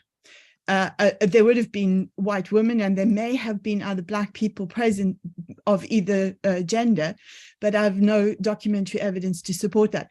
And such a careful use of irony that as an English lecturer, I would only use that to teach how all the functions of irony are shown in this one speech, because no one could make head or tail of it. And it was published by the Argus, the newspaper at the time. And Sorga wrote that it was a tolerably good rendition. So thereby tacitly confirming that that script is, you know, a good representation of what he'd said, where he kind of spins around what it means to be a Christian, just touching on the seventh day shall be set aside not for work, and using it as a labor, a moment of labor, of freedom, of cracking into the discussion to talk about salvation and to raise all of these very, very political questions, which are nonetheless integral to the sort of Christian ethos. And I'm just so overwhelmed with gratitude for your work and support for it, because these are extremely urgent questions, and I really am so happy to have heard you speak about them. Thank you. I'd love to know anything more you can tell us about, you know, 1865 seems like a pivotal year. Thank you, Joe. That's brilliant. That was absolutely brilliant. And I mentioned in the chat that I have read that piece by Sorga. You know, the problem is there's so many silences here. I've been going through the Argus, and what the Argus generally refers to are meetings, and the people who are at the meetings, but there's so many things that we don't know. The YMCA was established in Cape Town in 1865 at a two-day meeting that involved 80 people. But I've not seen a list of who those people were. There are only a handful of people who were identified, and Murray was one, and a few other dignitaries, notables in Cape Town. But I always assumed that among those 80 people, there had to be some Africans. There had to be some people of mixed race. I mean, you just couldn't have a meeting that large in Cape Town without that happening. You know, I'm doing right now what for me is sort of archaeology, because I'm really a 20th century person. But you can't, you know, you keep being drawn back. And of course, in South Africa, you're drawn back to the 17th century, you're drawn back to, you know, the VOC and, you know, Hera 17 and, you know, all kinds of stuff. And I'm trying to say, okay, where is what we used to call in the early 70s when I started out. I'm 70 years old, okay? We used to talk about the African voice. Where is the African voice? And what you have indicated, Sorga represents that African voice, you know, with his Edinburgh accent, you know, with his Edinburgh burr, you know, and Janet Burnside and, you know, all of those other things that you know, having intermarried and creating a dynasty of mixed Africans who are still seeing themselves as Africans. I think that's an example of the kind of gold, if you will, and of course in South Africa it has many meanings that you know, one can excavate. But there's so many silences, and I see Deb is on the line. Uh-oh, here we go. You know, now, but of course my story goes to apartheid, and it peaks in apartheid, you know, and that's another story, you know. So, you know, you want to understand these antecedents. You want to understand what's going on in the 19th century. But what I'm really buoyed by is having had conversations with people who were involved in the mass democratic movement. You know, people like Benny Huapa, you know, who was a colleague of Steve Biko, you know, one of the founders of you know, Black consciousness. I mean, I had several conversations with him. So once you get to the 20th century, you got the early 20th century, you got the end of a certain set of what we used to call primary resistance, you know, by the time you get to Bambata. But then you have everything that unfolds that leads to and from apartheid. And unfortunately, some of the architects of apartheid were in fact people who were Afrikaners who were involved with the YMCA. Some of the very founders really involved with the YMCA movement. And you can see this in 1906 because they want to break away around Afrikaans and around their interpretation of scripture, doctrine, and around their idea of their special needs. Okay, so I don't want to monopolize this because I know Deb wants to get into this. Thank you so much. Good luck. Thank you. Thank you. Thank you, Deborah. Would you like to comment a point? Very nice to meet you, Anthony, David having worked on editing an article of yours for the Journal of Southern African Studies and so on. It's great to actually make your acquaintance. And surprisingly, I'm not actually going to, there's no need to feel Deborah's about to say something. I mean, I simply want to back up what Joe has said about how terrific it is that you're looking at Andrew Murray. You know, because I came across your work when you were writing about Max Jurgen, and I'm extremely interested myself in the Eastern Cape in the interwar period and the ecumenical movement. But I think it is fascinating that there are these evangelical Afrikaner roots. And I love the way you pointed to Sarah Duff and the sort of international ecumenical piety, so that sort of at the time that's at the beginning, I mean, I think Sarah was telling us that Mott was born in 1865. So sort of at the time Mott is being born, there's this international movement of revival and evangelicalism. And, you know, what's so fascinating in Sarah's work is writing about these Afrikaner families who all want their teenage sons to have a conversion experience in Holland or in Scotland. And she's used their family letters so fascinatingly, where it's quite clear the parents are sort of anxiously hovering, you know, have they found Jesus yet, you know? So I think to sort of unpack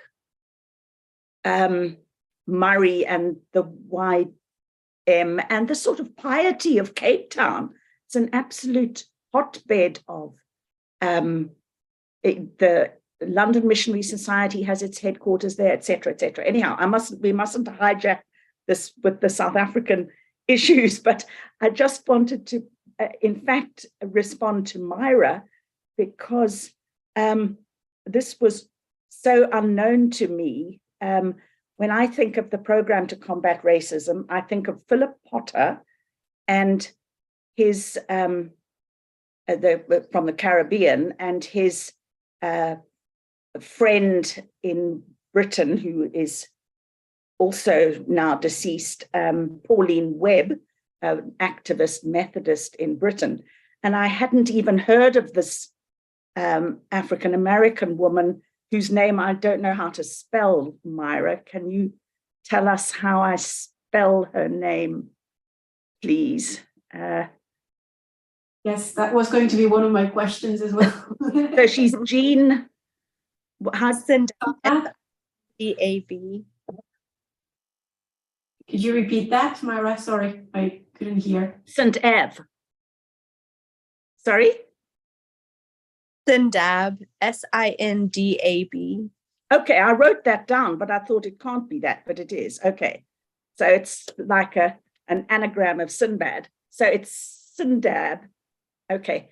I'd never heard of her.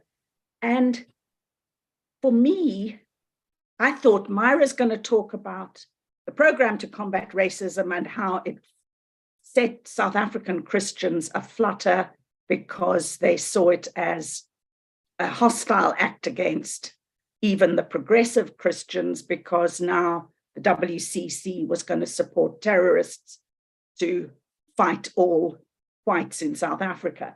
So I was fascinated that you put a completely different spin on it, talking about bringing women and children and their needs to prominence. So I'm going to go away and think about that. But I just felt one had to hear it a little bit more for the Christians within South Africa.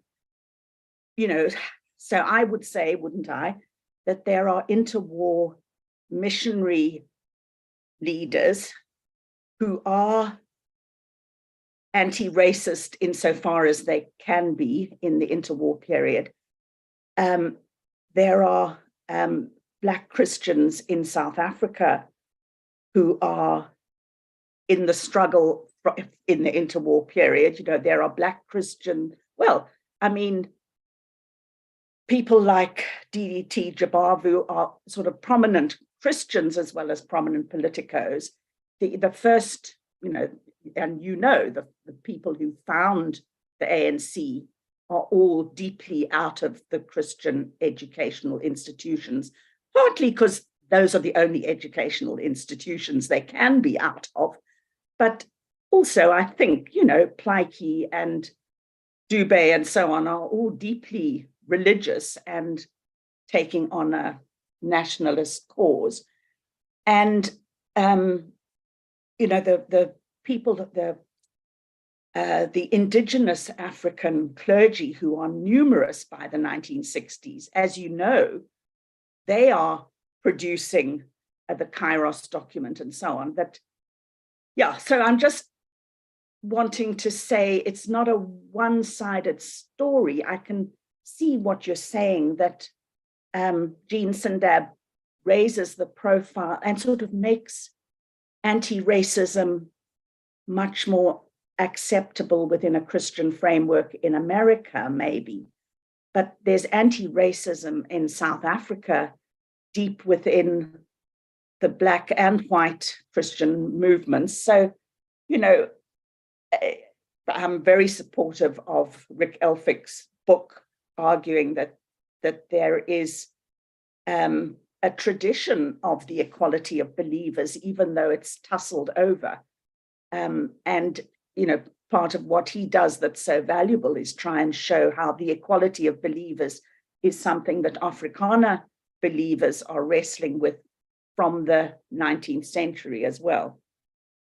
But thank you very much. I learned a lot. Thank you very much. Myra, would you like to comment on Deborah's input? Yeah, I was just going to say thank you so much for that comment. And there's another part of this work which is kind of beyond the scope of this presentation that does deal with South African Christians. And I have a piece coming out about especially the Baptist Union of South Africa and right.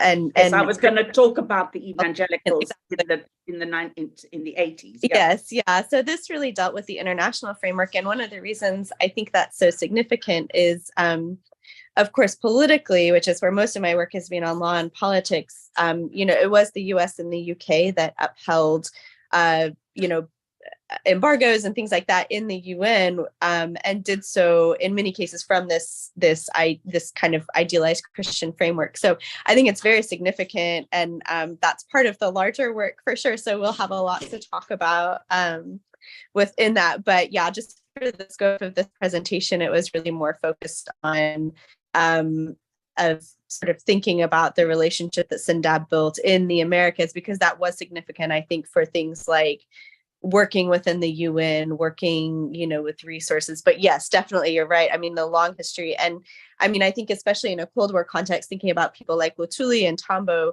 who didn't see this dichotomy between Christianity and communism that people in the West absolutely saw. You're right. There's a long history of ANC founders, of other movement people from all varieties. So I guess just to say yes, thank you for that. And that is another dimension. It just wasn't what came up today. So. Okay, thank you very much. I'd like to ask Heather a few questions, especially since you also knew and interviewed some of those missionaries that were in Egypt and the Sudan in two contexts and settings where the British were also present. And I would like to know if there were any collaborations or exchanges with British missionaries and British missionary organizations in those particular settings as well. And something else that you've mentioned in your presentation is their relation with Coptic communities, Copt communities in Egypt. And so could you tell us more about how those three Presbyterian missionaries interacted with the Copts in Egypt as well, and perhaps drew on their relations for their work?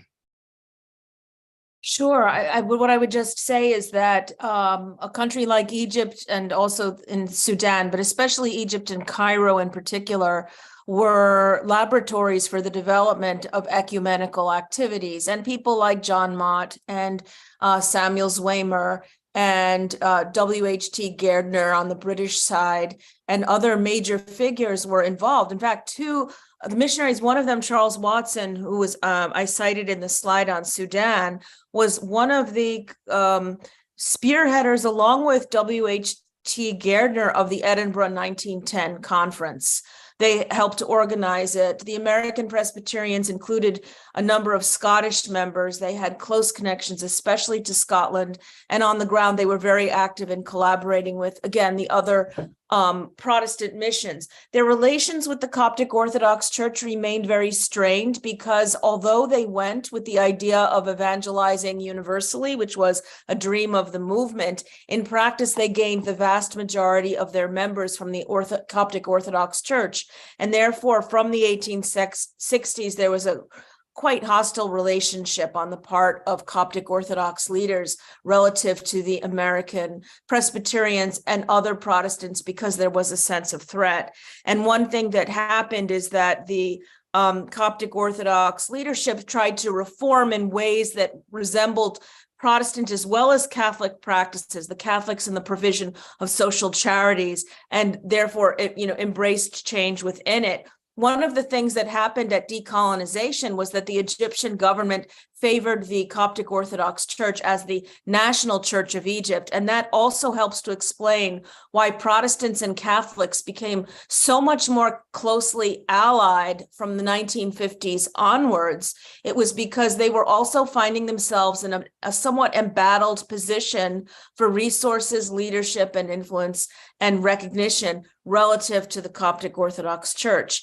And one of the things that happened too is that while Orthodox churches like the Copts joined the World Council of Churches and became very active and collaborative in international forums on the ground in Egypt from the 1950s in ways that persist to the present day, the Coptic Orthodox leadership was much more resistant to cooperating with Protestant and Catholic organizations. In other words, their relationships were often seemed more cordial internationally than on the local stage. So I think that starts to address your question. What's also really striking is that before this ecumenical turn among Protestants and Catholics at decolonization, before that, Protestants and Catholics were often working in the same towns within Egypt, and the Protestants never mentioned the Catholics. Relations were so bad, so non-existent, that they wouldn't even start to show up. And you wouldn't even acknowledge that they were there. And that really only starts to change when Again, decolonization, but there's also one figure on the Catholic side who becomes very inspiring to many Protestants, and that was a priest named Henry Eyrout, who came from a Syrian background, and he became very active in agricultural reform and in advocating for the rights and conditions of Egyptian peasants. And so Americans start to speak with great respect and admiration for Henry Eyrout. So he's a towering figure who helps to bring people together. But it was larger, circumstances on the ground within Egypt that transformed relationships. But we also need to remember that the international stage versus the national stage was often quite different, and it would be misleading to look at the level of cooperation internationally and to think that that always translated back in the ground in Egypt and Sudan. Okay, thank you very much. Okay, are there any other questions to our three out of our 4 speakers this afternoon? Because Omar had to leave, unfortunately, so we're going to have to email him our questions if we have any.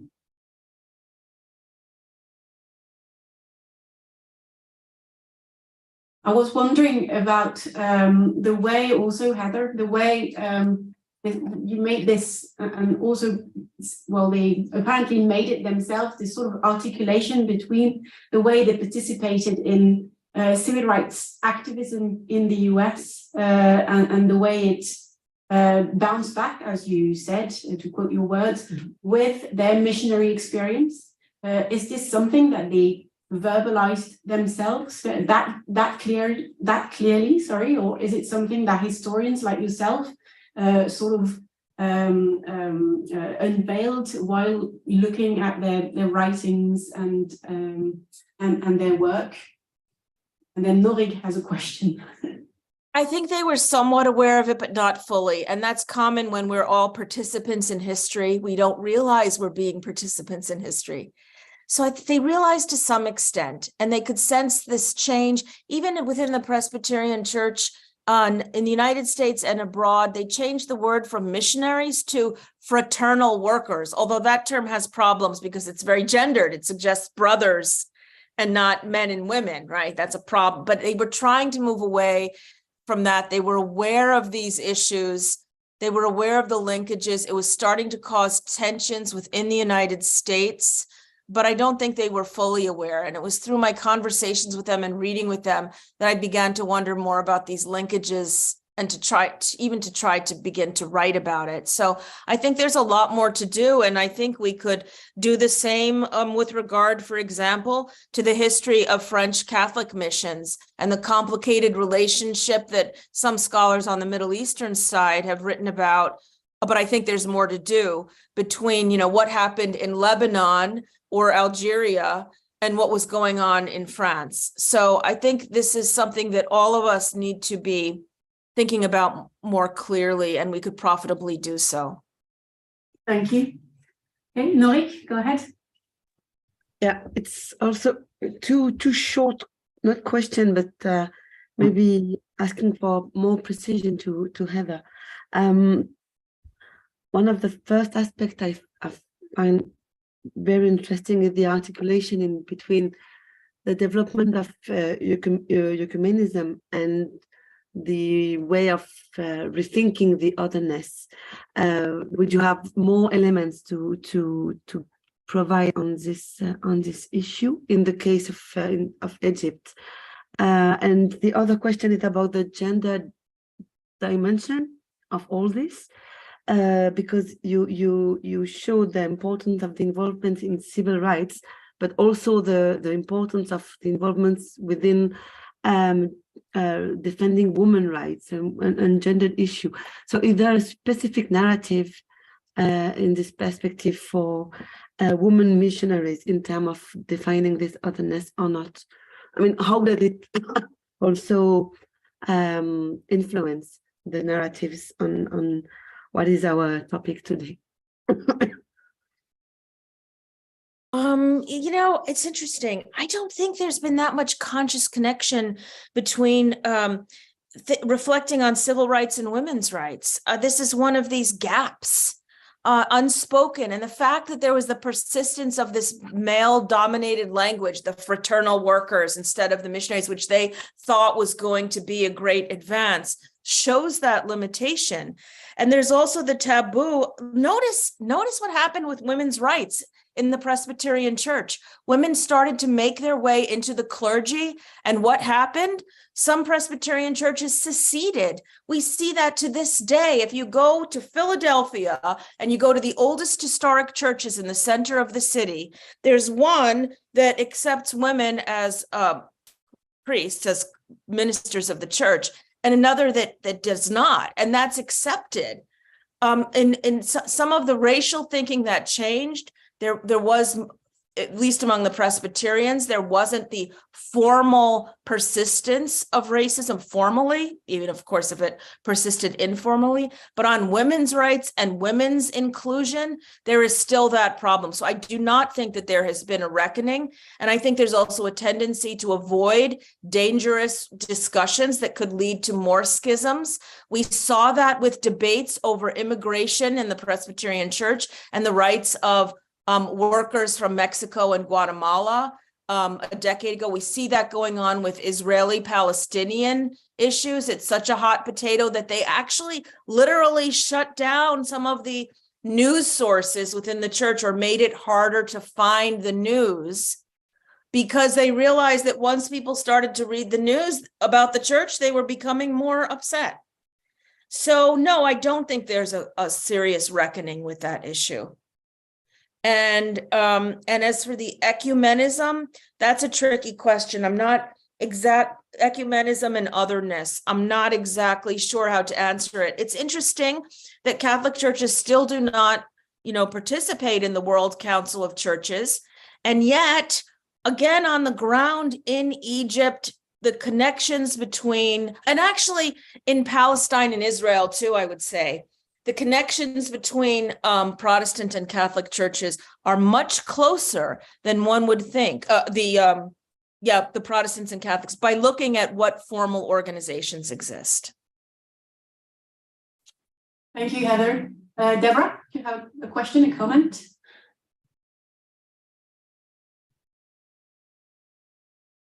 Yeah, I'm sorry Myra has gone, because I think what's interesting about David and Myra and Heather's paper are these international, transnational links and influences. So, I think David's point about how does the YM and the YW as well, if you look at, I'm going to forget her name, but anyhow, there's a wonderful autobiography about the YW as well. How do they become such progressive, community enhancing organizations in the late 20th century? It's because they can tap into international funds and goals and protection in a way for their workers and their cause. And, similarly, the International World Council of Churches in Geneva had different powers from what local Christians could do in the face of apartheid. So I think there's just very interesting issues here about ecumenism and international organizations and transnational Christian links in a sort of world Christianity. And then with Heather, I'm just fascinated because of a couple of women I've worked on or met in this whole question of what happens when the missionaries go home. So a woman I looked at in South Africa who actually got put into prison in 1960 briefly and shared a prison cell with Helen Joseph, who was an unusually radical white woman who supported the ANC and was in the treason trial. And so there was a mutual education process that went on as these two women, one who'd been an urban missionary and one who was an ANC supporter. as they shared a prison cell. But then Hannah Stanton goes and works in Uganda for a bit, but then returns to Britain and is involved in the anti-apartheid movement. Not madly prominent, she's getting older by then, but missionary women don't kind of sit down when they go home. And similarly, another person who was in Uganda, Louise Piraway, who has only died recently, was a lecturer and a researcher and a Christian in Kenya and Uganda. And when she came back to Britain in retirement, she very much took up the cause of asylum seekers and wrote a book on that issue, and I think was very involved in solidarity work, and probably also helping East Africans with appeals in the asylum system. So I think it is very interesting thinking about how missionaries reinsert themselves into a society that has its own racial issues and conflicts, and what kind of contribution can they make, and do they speak with an added authority because they've been in Africa or in Egypt or whatever. Thank you, Deborah. Yes. Okay. Does David or Heather want to comment upon Deborah's input? I have a question for David. Otherwise, I was wondering about since you were talking about the international scale, Deborah, of those experiences, I was also wondering about the specificity of South African geography and the YMCA, since you've talked a lot about Cape Town, since I understand that this is where the YMCA was mainly active, but are there any other cities in South Africa where the YMCA was also active? And since the racial mix-up, I'd say, of South African cities really varied from one location to the next, then did that impact the activities of the YMCA and its agents in the various cities of South Africa? That's a very good question. Yeah, bear in mind that I was really talking about a particular moment, and that was the moment of foundation. And that's even contested. There are stories that there were attempts, there were discussions to try to start a YMCA even before the one that emerged in Cape Town. Quickly, the YMCA permeates the entire society. So it does tend to privilege metropolitan centers, but it has, it reaches into the so-called native training schools, as they were, the African schools that existed, the schools that were really referred to by Deb when she was talking about the importance of Christianity in the emergence of the Native National Congress, the ANC, the people like Saul Plaatje and others. And by the way, Saul Plaatje, as his biographer has indicated, attempted to start a YMCA in Kimberley, along with his brother-in-law, Bud Mbele. Unfortunately, they were blocked for racial reasons in Kimberley. But the YMCA is throughout the entire country. So you do want to look at the rural and urban distinctions. You want to look at the demographic distinctions. One of the things that I have discovered is that in the first 50 years of the YMCA, the plurality of members is not English speaking, it's not Anglophone, it's actually Afrikaans speaking, and this is in both rural and urban areas. So that automatically shatters a myth of the foundation of the YMCA. Once you get to the 20th century, then you start to see even wider ramifications. As I said, in schools and colleges, informal as well as formal, very metropolitan, but it because there's so much migration that's occasioned by the political economy of South Africa, you have a presence on the Rand, the Witwatersrand, the areas of mineral production. You have organizing that's going on, and sometimes this organizing actually occurs in places of great militancy. So you look at the Rand, you got people who are involved in labor agitation. And I think one of the interesting things about the YMCA is how it is forced to confront issues well beyond its brief.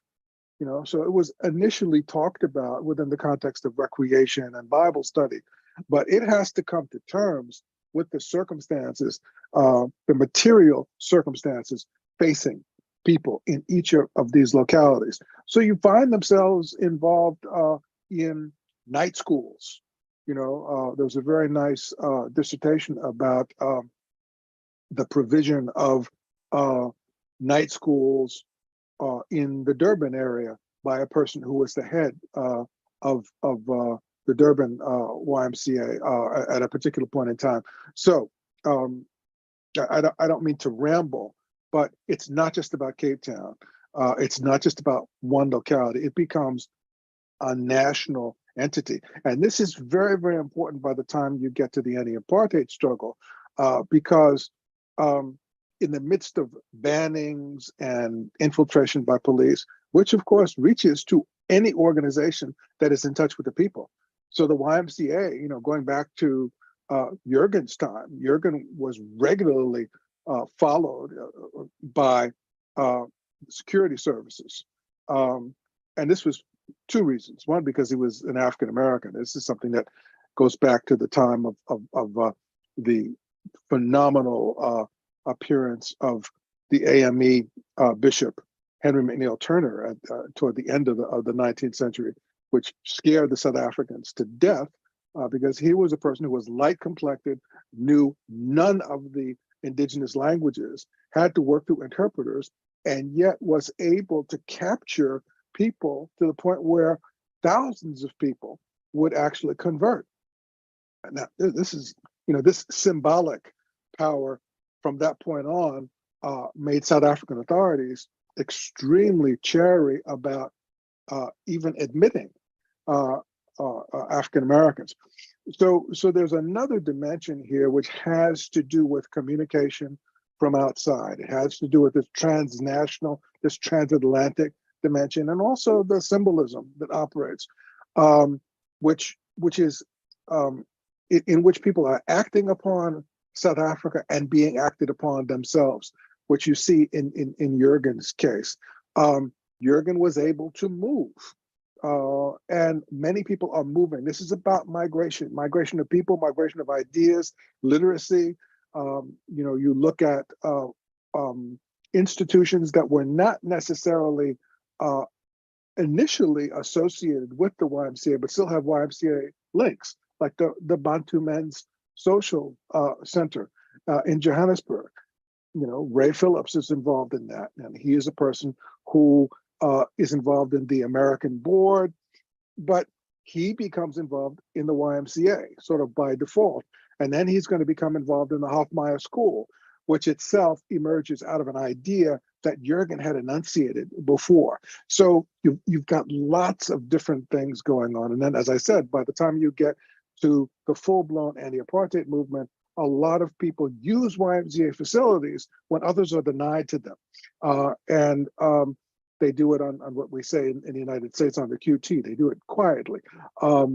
So it's a story that has national dimensions. It's not just about one place. It's not just about one group. It's not just about a one setting. It really works along with the evolution of modern South African society and plays a role in the transformation of South African society that helps in its own way to enhance the struggle for democratic rights. Thank you very much for this this detailed answer. Thank you very much. I think that if you do not have any more questions for our participants, we can again thank you all very, very warmly. So David, Heather, Sarah, Elizabeth, thank you so much. Thank you to the audience as well for your very enthusiastic questions and inputs. I'm very glad that we've been able to make more connections and meet new people who are on other areas, just South Africa, Egypt, the Sudan. Okay, so that is really great. And please check the website of the Religion, Lineages and Race program, so that there might be a lot of articles and exhibitions and items that might be worth looking into for some of you. So thank you very much to all of the speakers. Let me remind you that we have another conference scheduled on race and emissions at Aix-en-Provence at the beginning of June. And we'll make sure to send you the program, of course, and the Zoom links if we have some, in order for you to be able to follow and attend, even if virtually, those conferences as well, which will be devoted, as I said in the introduction, on field practices, more so a different approach as well. Thank you all, thank you Vincent, and we'll be in touch at least by email in the few days to come. So thank you and have a lovely day. Our American friends are only starting their day, especially David in California. So enjoy the rest of the day, all of you. Thank you. Goodbye. Thank you. Bye. Thank you. Bye bye. Merci beaucoup. Merci. À tout à l'heure. À bientôt.